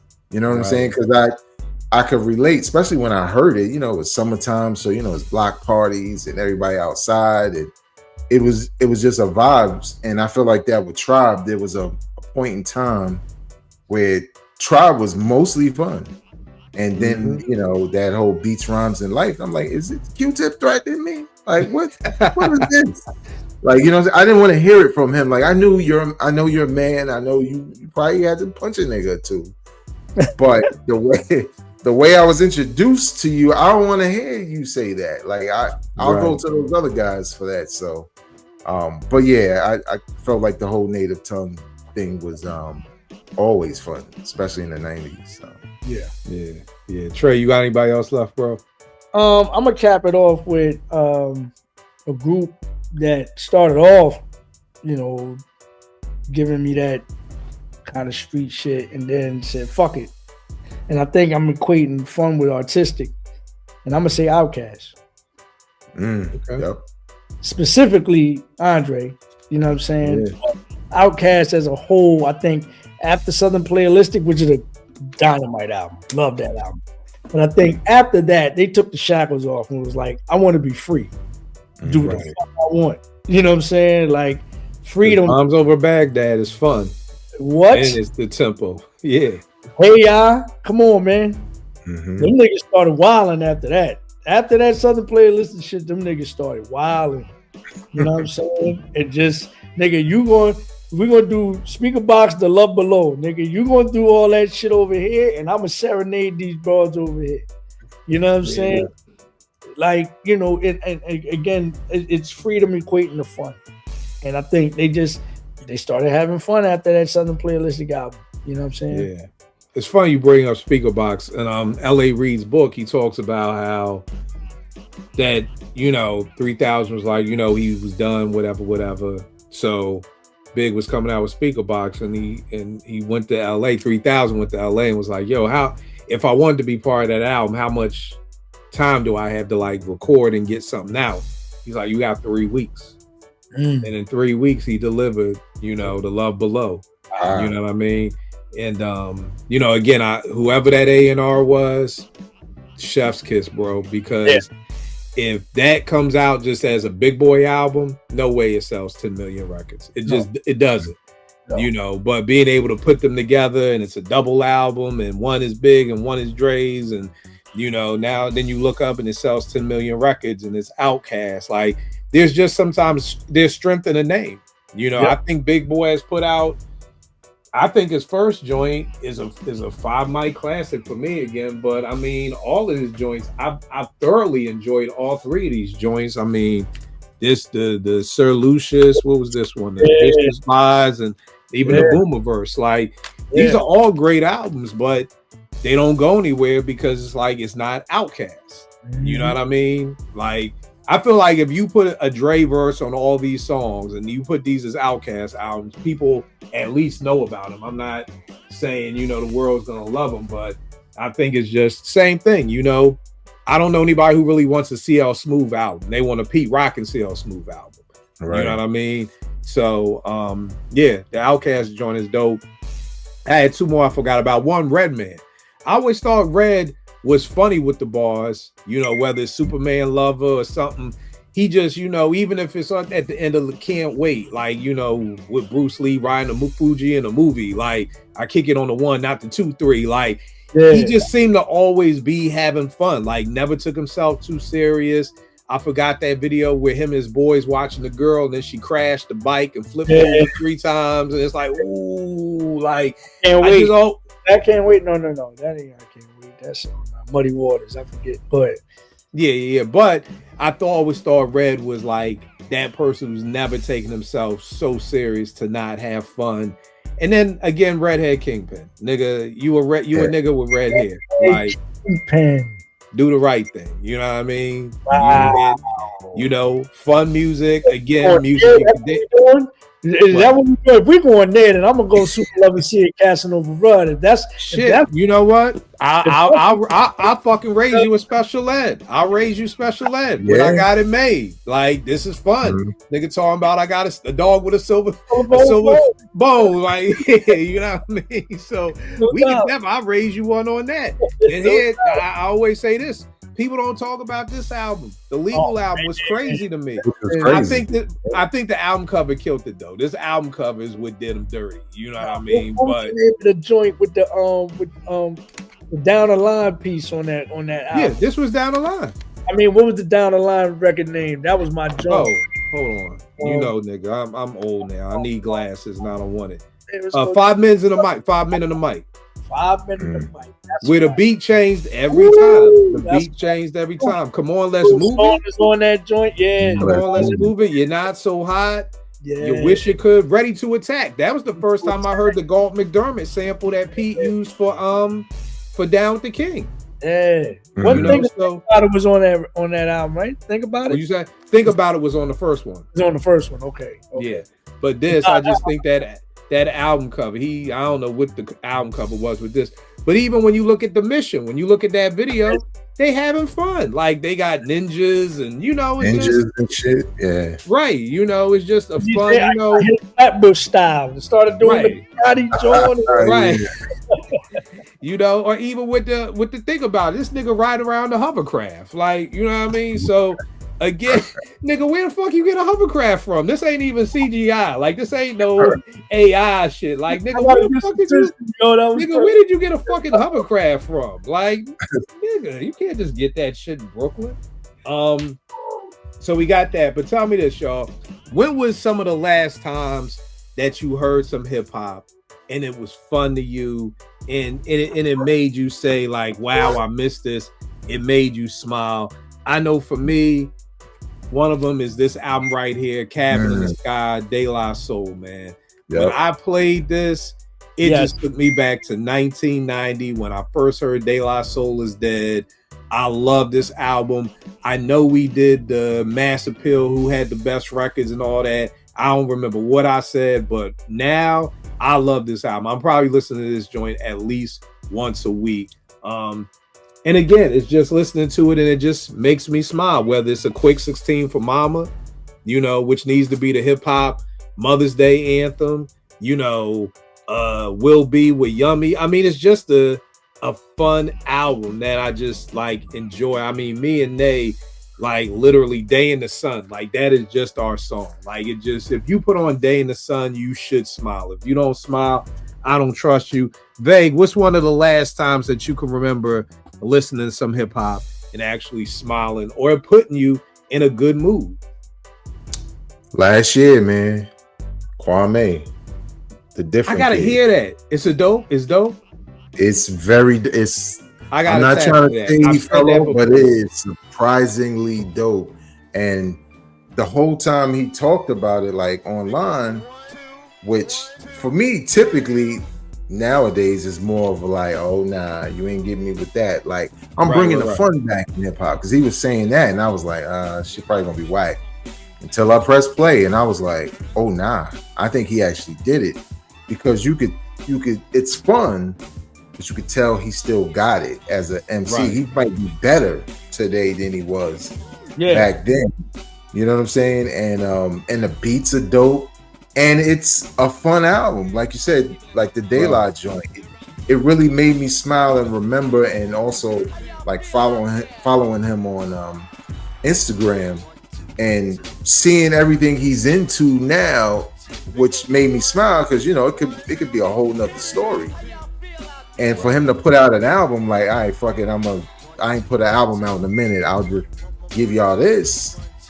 And you know, when I listened, I was like, "Yo, this is great. It's fun. He rapping on there. The beats are dope.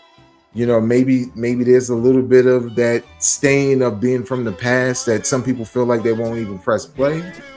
But I was surprised because, like, to your point, Kill, as much as I like a lot of the hardcore shit and boom bap, like I'm a music fan, so I like a lot of different shit. And at some point, I don't want to get shot at all fucking day, okay? Like, I don't need all these fucking gun noises from everybody. So sometimes you want to step away from that, and I just thought that was dope that someone like Kwame in 2025 could put out an album like that. So. Yeah, that's dope. I need to check out for that album because, like I said, he at the Hip Hop Museum out here where they honored him, he did a couple of joints, and I think I probably heard 2 or 3, and they were dope. You know what I mean? So that's definitely dope. I need to check that out. Trey, when is the last time you've heard some hip hop that made you smile? Shout out to Kwame, man. That was a good pull because he's definitely having fun on these records, man. Like I'm very impressed with how his presentation. You know what I'm saying? But I'm gonna go with the Young Bulls. I'm gonna go with Coast Contra. Okay. Coast Contra to me is bringing back that thing, man, that made you love MCing. Like they giving you character with it. You know what I'm saying? They all super nice. Jamal in particular. I mean, you know I'm gonna be partial to the Philly boy. Jamal is incredible, man. All of them are incredible, but that boy is just, he's something. Like, there's very few MCs that I listen to and I be like, you know, I don't know if that nigga, I'd be like, man, I gotta be on my toes with that boy because that boy is something. He's something. They just have fun with it every time, man. Every time I see them do a freestyle, or even when they, you know what I'm saying, doing videos, they just having fun with it. It's like it's nothing. They do it effortlessly, you know what I'm saying? So shout out to them young boys. Shout out to Rash Cash, you know what I'm saying, for birthing such a, you know, incredible, like gifted, goddamn, you know, yeah, them boys, Coast Contra, man. Yeah, that's dope. That's dope. Another person that me and Vague always talk about this album, Chance the Rapper's Coloring Book. Yes. Back in 2016. That was an album that I still bang to this day. Summer Friends, it just reminds me of like he's just talking about growing up with Chicago and the summer with his friends and just doing that. Juke Joint, Smoke Break with Future, just a very dope album and just fun. Like I felt like, you know, when we talk about what kind of stopped the fun, to me, one of the things that started to bring maybe not necessarily the fun back, but just making hip hop kind of open up again to me was Kanye. Yes. You know what I mean? Yes, like absolutely. I felt like that was one of the things when it was just like, you know, like you said, when he thought that pink polos would hurt the rock. You know what I mean? Because it was like, this is a dude who is just talking about, you know, being self-conscious. That's how I know the song. Before it was All Falls Down, it was just a poetry skit on the original College Dropout, and it was called, you know, Self-Conscious. And I mean, just hearing him talk like that, and it was like dope to see. Even now, when we still talk about, I mean, the boy Drake, Cole, and Kendrick, it's like it was so dope for me to see when they first came out. Like, damn, these are three dopest rappers, and none of them sell drugs. Nobody's killing nobody. They just three dudes. Now I know K-Dot may have some gang influences, some gang ties in LA, but he's not coming out like, yo, I got the gat on me, we about to kill these niggas. Like, so it just felt good that it was just like that this was happening and everything like that. Veg, is there any other hip hop that has been around, like floating around, that just, you know, that you kind of ever get that feeling from again? Yeah, actually, and I don't check in for all of his music, but his recent release reminded me of that. That's Gorilla Nems. He got the joint with Ron Brown. Yo, the shit with Ron Brown is crazy, bro. Yeah, I fuck with that joint, man. He's always got like he's the typical like boom bap voice and approach, but this nigga is funny. Yeah. So you could never feel like, as soon as you feel like you getting hardcore, like, yeah, first 48, this nigga will say some dumb shit like, I'm butt naked on your baby mama fire escape. I'm like, oh, wait, what? Like, nigga just throw you off. Like, wait, what do you mean? Yeah. Yeah. I think like with him, even when he's, you know, making a serious record, he still has a sense of humor, and that's what makes me like him more than all the gun shit, you know, or boom bap shit. Personality, like you're showing personality. That's right. What it is. Because the same thing with Nems, even his podcast. I used to love watching that. The one he do right in front of the Fuck Your Life store in Brooklyn, like, yo, the comedy, and that's usually not even my bag of tea, you know what I mean? But Nems is so fucking funny, man. You know what I mean? He's just a funny dude. Like, this nigga sitting there with Sebastian Telfair, like, asking this nigga wild questions and shit. Like, and that joint with Ron Brown, bro, is dope, man. It's dope. You know, so yeah, that's definitely a good pull. Trey, is there anybody else floating around that brings you back to that feeling or anything like that? I mean, because I saw Ron Brown do something with this cat to bring it back to Philly, and he was always the one that had character to me, and they squad was Petey. Like Petey, yeah. You know what I'm saying? Like Petey always showed character and had fun with the records that he was on. You know what I'm saying? The rest of them hardcore spitters, from Beans down to Chris and everybody, like they bite your head off. But Petey, you know, he'll come on there, you know, with the ring and all that. Like it's yeah, like and say some shit in Spanish or something real quick. You know what I'm saying? So I've always enjoyed Petey. Like Petey. So bringing it back to me just a little bit, Petey adopts some of the things that I try to do is make you dance with the way you deliver. You know what I'm saying?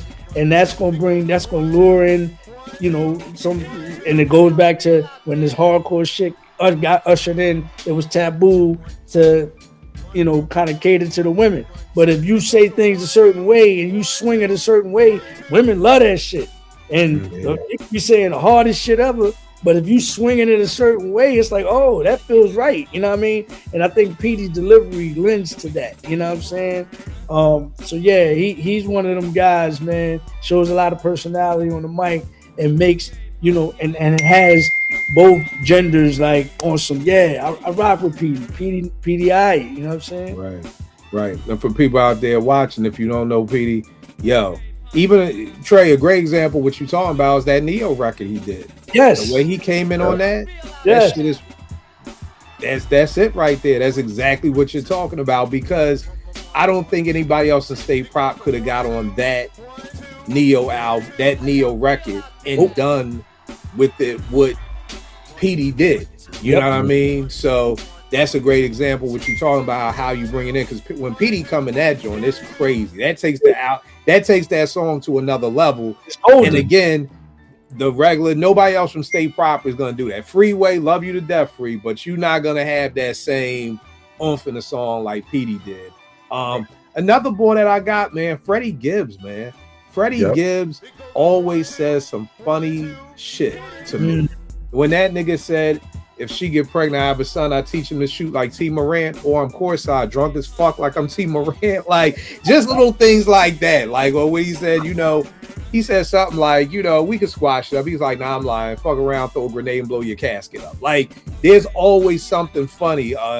On the You Only Die Once album, you know, the skits, he has these skits where the devil is calling him, like, nigga, you sold your soul to me, nigga. Like, I'm looking to collect. Like, even sold separately, you know, it's like when God is looking for him, you know, Jesus is looking for him, and like Freddie is dodging. So again, I just think Freddie and an incredible MC, but it's just like, again, never too serious to have fun or say a witty line that'll make you smile. You know what I mean? So, and Sean P. How can I forget Sean P? Man, when I heard Heartburn, how did I forget Sean? That's I come home to a what do you say? I come home to a cook meal. Psych, it ain't real. My bitch can't cook. Like, you know what I mean? Like, it was just the little, you know, I love selling niggas at night. Come home with my son, watch Nick roll a split, watch Nick as night. Like, you know, and I ain't even vote for Obama. P. Like, it was just. I got another one. Yeah, right in that vein. MF Doom, son. MF Doom, man. Yeah. Doom was a funny nigga with the rhymes. Like, he'll say some shit like jumping Jehoshaphat or some wild shit, and you be like, huh? Nigga, I'm like, what the fuck? Why? Like, would it be cracking me the fuck up? He said, why? Why did he say that, nigga? What the fuck? It's along that same line with P, man. That dude, man, he's hilarious. Yeah, man. So again, man, you know, for people watching, these are all joints that you can go back to, because I know there's a whole generation. I always tell a story when I was on Twitter once, and the boy was like, yo, Kill, you said you fuck with Griselda, right? I'm like, yeah. He was like, but you also fuck with Chance the Rapper, right? I was like, yeah. He was like, how do you do that? And I was like, my nigga, like, what do you mean? Like, how do I do it? And he was just like, you can like both? And I'm like, nigga, like whatever the fuck you like. But I also understand that with this new generation, they've been able to curate what they listen to and what they like. Our generation, we couldn't curate shit, you know. Trey, we had to sit up and stay up and watch Friday night videos. We had to watch an hour and 20 minutes of white videos to get the 5-minute Run DMC video at the end, you know. But that hour and 20 minutes of white music is what makes me a Duran Duran fan, a Pee Wee Lewis and the News fan, a fucking Eurythmics fan, Men at Work. So I can kind of understand it, because I guess the guy was kind of just saying, like, bro, like, they're so far different. Like, Chance the Rapper is over here and Griselda's over here. You can listen to them both, and it's like, bro, like, please do. Like, please. But again, I also understand that this younger generation, they don't have a radio station to listen to. You know what I mean? So I also try to keep in mind, I don't want to shit on the young boys, because I also understand you don't have what we used to have. Right. You know, you don't have the same barriers that we used to have, but then you also don't have the same opportunities of being able to turn on. Trey, how long would you leave Power 99 on? That shit could stay on in my house all day. It didn't ever have to go off. Nope. The radio never had to go off, especially if I'm waiting to see if a song came back on that I could take. I just told you, I put my tape in the tape deck, and it was a 4-hour show of hip hop. that I probably was waiting for one song, but I had to go through the whole 4 hours to get that song. You know what I'm saying? So yeah. Right. And see, so again, this new generation with technology, they don't have to do that. They can go straight to the song. But think about how much good shit you would have missed if you could go straight to the song. Yep. You know what I mean? And it would make your palette very small, because it's like I could talk Duran Duran with whoever. I can talk Bon Jovi. Bon Jovi, Slippery When Wet is one of my favorite albums of all time. But if I could have just skipped right to see the Beastie Boys Party for Your Right video, I'm never gonna hear fucking Wanted Dead or Alive, or I'm not gonna hear all these other songs. So again, I understood what the young boy was asking me, but it's just like, damn, like this is where we're at. That a young boy can't even fathom liking Chance and for it. You know, it's almost like somebody saying, "Yo, you like NWA in Kid and Play?" Like how? Like to me, that was the same analogy of what he was saying. Like, how do you like Benny the Butcher and Chance the Rapper? I'm sorry, babe. What were you gonna say? Oh, you know what I'm gonna say. There's one thing we had, a cheat code. As you can tell in my voice, is getting a little deep. Michael Jackson. Kids just go watch the fucking movie and watch him go to the Bloods and the Crips, and these niggas forget that they fighting. They like fucking Michael Jackson's here, and that's all we care about. It told you that it didn't matter if you were Mike or Run DMC or a tough nigga banging every day, gang banging, y'all.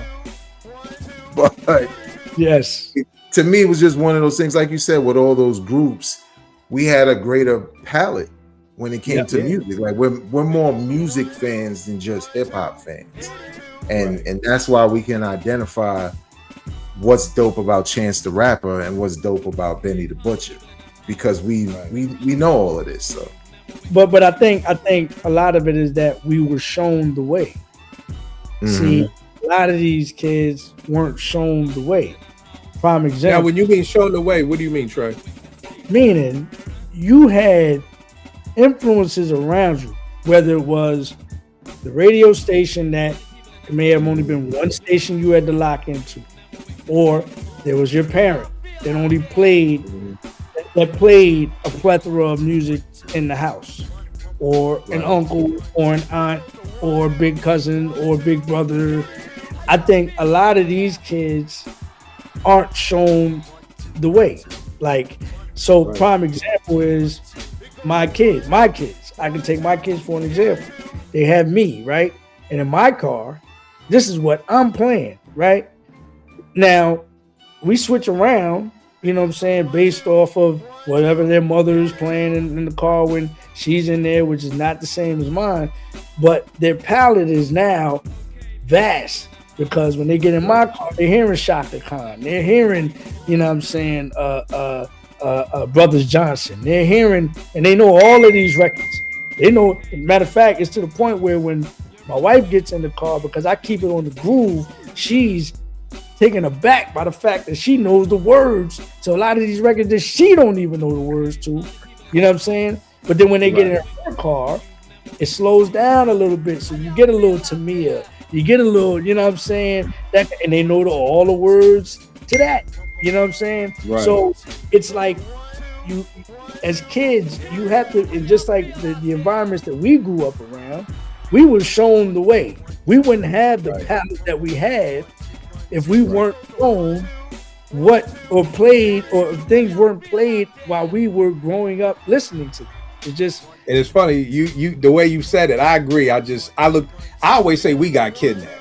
We got kidnapped. That's because there was no fucking, there was one stereo in the house, nigga, and that was that. We got kidnapped. You know, if I would have had a pair of Beat headphones and I could just put it on and I could have just zoned out, guess what? I never hear Luther. I never hear my pop playing Sade. I never hear Freddie Jackson. I never hear Stephanie Mills because, oh, fuck that, I'm putting on my headphones. But because there wasn't no headphones, there's one stereo, I guess I'm going to sit here and listen to this new Stephanie Mills album my pop just brought. You know what I mean? Like, I ain't got shit else to do, so I'm going to have to. And the funniest thing is that album, I literally was listening to it driving to work this week, which is crazy because, like, that album probably came out in 86. So we talking 40 years ago.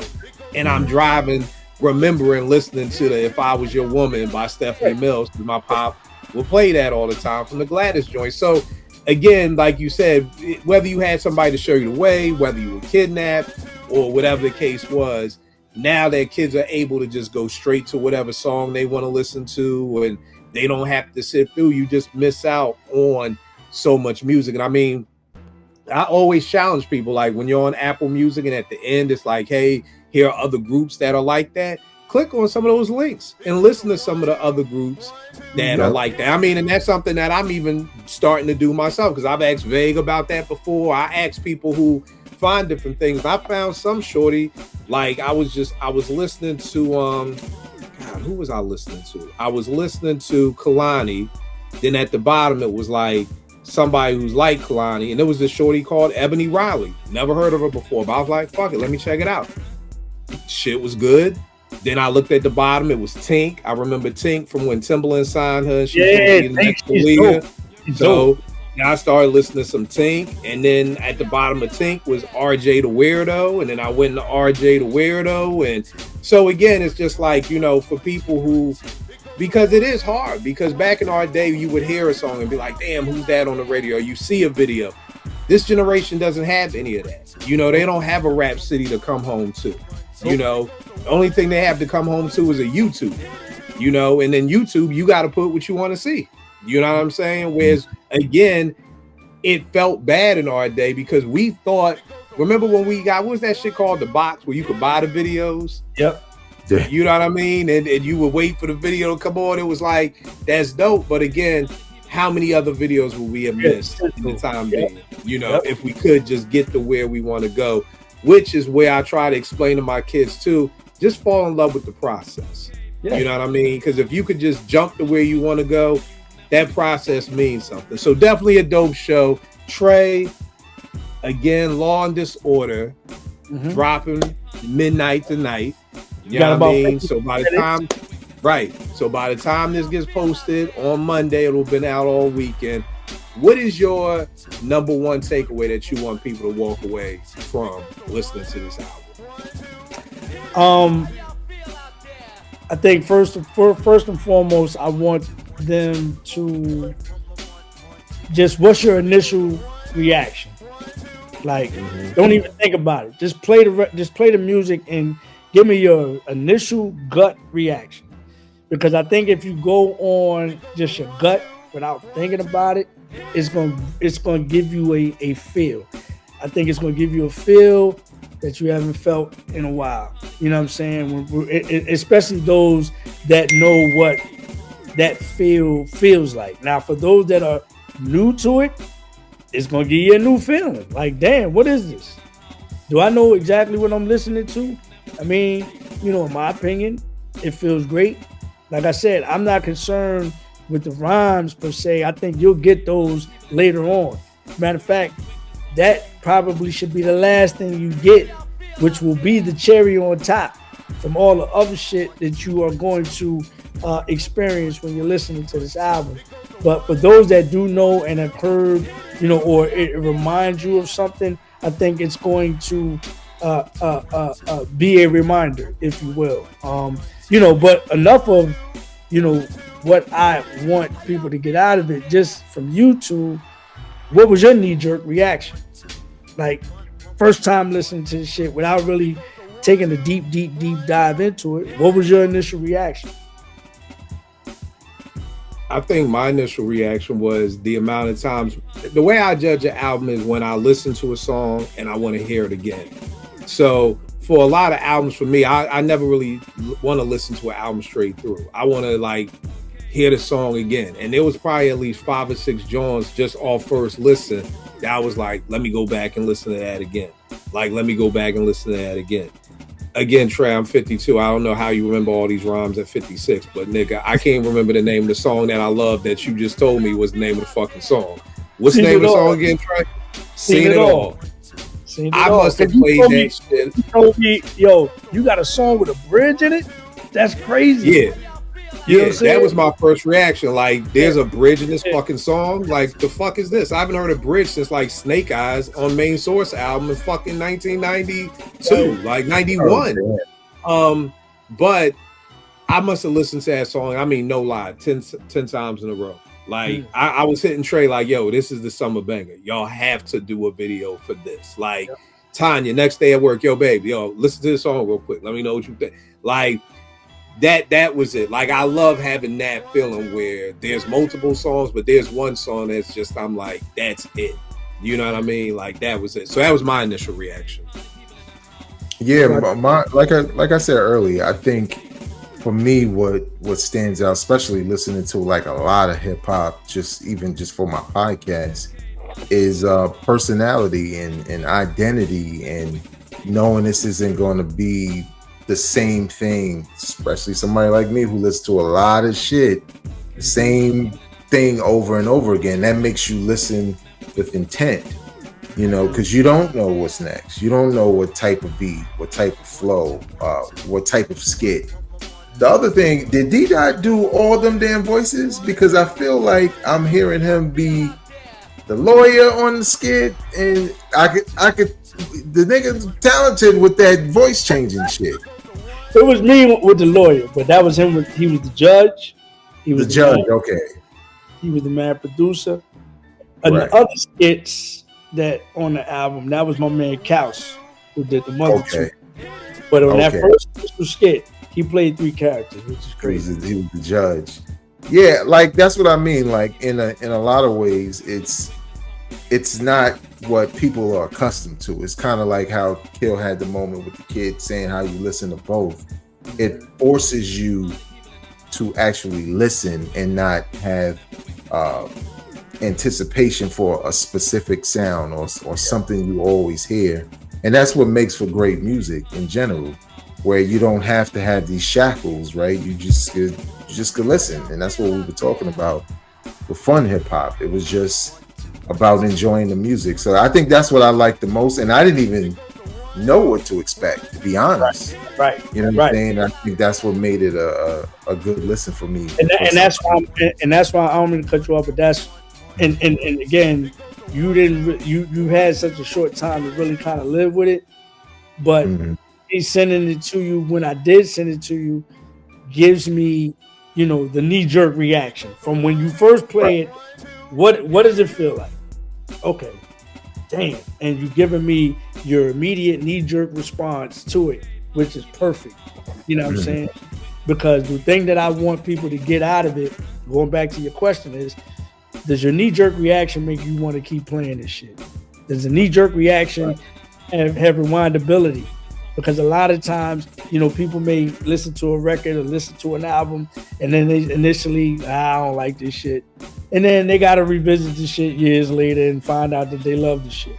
Whereas this particular joint right here, if I get an overwhelming knee-jerk reaction of, damn, of what you guys are, either what you said, Kill, or what you said, Vig, or a combination of both, then we headed in the right direction. You know what I'm saying? Yeah, it's definitely a dope album, man. I think it's and it's right in line with what we got coming out of 2025 with the mass appeals, where the Mobb Deeps, the De La's, these groups that are, as they call them, the elder statesmen in hip hop, being able to still do it, you know. And Trey, real quick, just before we go, let them know where they can get more information. I mean, get more of your music, because I brought your name up last week's show when we were talking about rappers who just disappeared.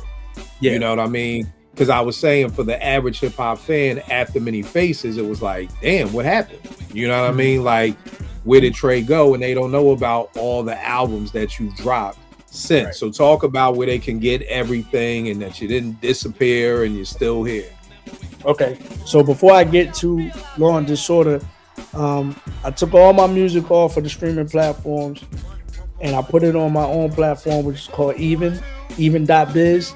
And if you go to even.biz, if you download the app on your phone, then, you know, you have the capability of streaming and purchasing. Just look up Trey Lee, and all my stuff will be there, along with not just the music and the albums, but all types of behind the scenes footage. You know what I'm saying? Yeah. All types of behind the scene footage, unreleased material like that was a part of my demo will be on this platform. Records that never made the cut on certain albums. You know what I'm saying? Everything. I'm dumping my whole catalog starting from 1989 all the way up until now. So you're going to get a plethora of music if you come to my platform on even.biz, look up Trey Lee, and everything will be there. Many Faces is up there now, along with the interview with Joe Claire on Rap City. That is a rare find that a lot of people have not seen. Along with there's something else that I posted up there that's also a rare find. But moving forward, Law and Disorder. Law and Disorder is on all streaming platforms in about 43 minutes. You know what I'm saying? And I'll get into why it ended up on the streaming platforms and not on Even in the beginning later. You know what I'm saying? But anyway, you'll be able to get it on Even eventually. But as of now, you go to all streaming platforms and get Law and Disorder. That's me and the incredible producer, Derek D. Angeletti. You know what I'm saying? You're going to get nothing but beats, rhymes, personality, fun, you know what I mean, nostalgia, all of that, you know what I'm saying, in 2026. And I personally really, really, really rock with this album. It's going to give you a feeling, a visceral feeling that you haven't felt in a while, in my opinion. And it's just dope, man. It's hip-hop, you know what I'm saying? So Law and Disorder, all streaming platforms in about 42 minutes, you know what I'm saying? That's dope. That's dope. That's dope. Vague, where can I get at you, good brother? Real quick, for those who may not know, you know, the brother is an actual lawyer. It's not like no fucking hip hop moniker, no dumb shit like that. Trey, I'm just gonna ask you, man, can you help Stove God, please? I know. That's wild, son. You know what I'm saying? Yo, that is wild. What's going on over there, man? It's like unprecedented. I've never seen a nigga get ready to launch and they like, nope. You know what I'm saying? Like, nope. You pissed somebody off. That's what happened. Rock Nation, like he had to. It sounds like a personal thing. I don't know what's going on over there. Like that's crazy. Yeah. No free counsel either. Nah. No pro bono. Right. Come holler at me. Exactly. How come Swiss ain't helping you out either? That's a little puzzling too. Bro, I said just tell Swiss to buy baby grand and call it a day. Like this nigga got a camel racing team in another country. Just nigga buy the whole label, Swiss, and just you want it. I don't. It's baffling. But all right, y'all can follow me on social media at Vegas World INC. You can check out my podcast, Hip Hop Now Podcast, available on audio streaming platforms, but also right here on YouTube. Hip hop news, perspectives, and a couple of specials here and there. So, no doubt. You already know what it is. Kill89, Twitter, IG. Y'all know the bookworm in me. I think I shouted out this book last week. That Fab Five Freddy book right there. That's the joint that everybody needs to be tapping into. Incredible. It's called Everybody's Fly. I mean, and it's so funny because you forget about how many things Fab Five Freddy has been a part of, from Wild Style to Yo MTV Raps to directing videos. I forgot he's in Microphone Fiend. He's like, Freddy will just pop up and it's like, oh shit, they go Fab Five. And it's like, definitely a dope book on that. And I usually only talk about hip hop and basketball books, but this book was very, very dope. And it's called, you can kind of see it right there. It's called, I don't know if the light's going to get it right, but Don't Believe Everything That You're Thinking. Trey, that's the one I was telling you about. Yes. I need that book. If you are an overthinker like I am, the book will change your life. I'm the type of person who will be like, all right, I got to go do X, Y, and Z. And then I'll be like, oh, but then I got to do this, and I got to do that, and then this happening, and that's going to happen. You know what? I ain't even doing it. And you shut your own self down. And it's really, the book is teaching you that we bring suffering on ourselves. Like, so for example, pain is going to come. Let's say, you know, my uncle dies, right? That's the pain. The suffering could possibly be me not going to get therapy, me not talking to nobody, me keeping everything in. So it just really thinks about how you can have a thought and just stopping your brain from thinking.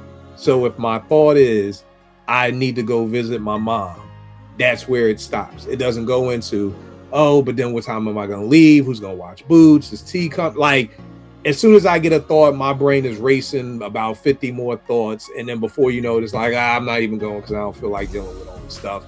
And just teaching your brain to just stop.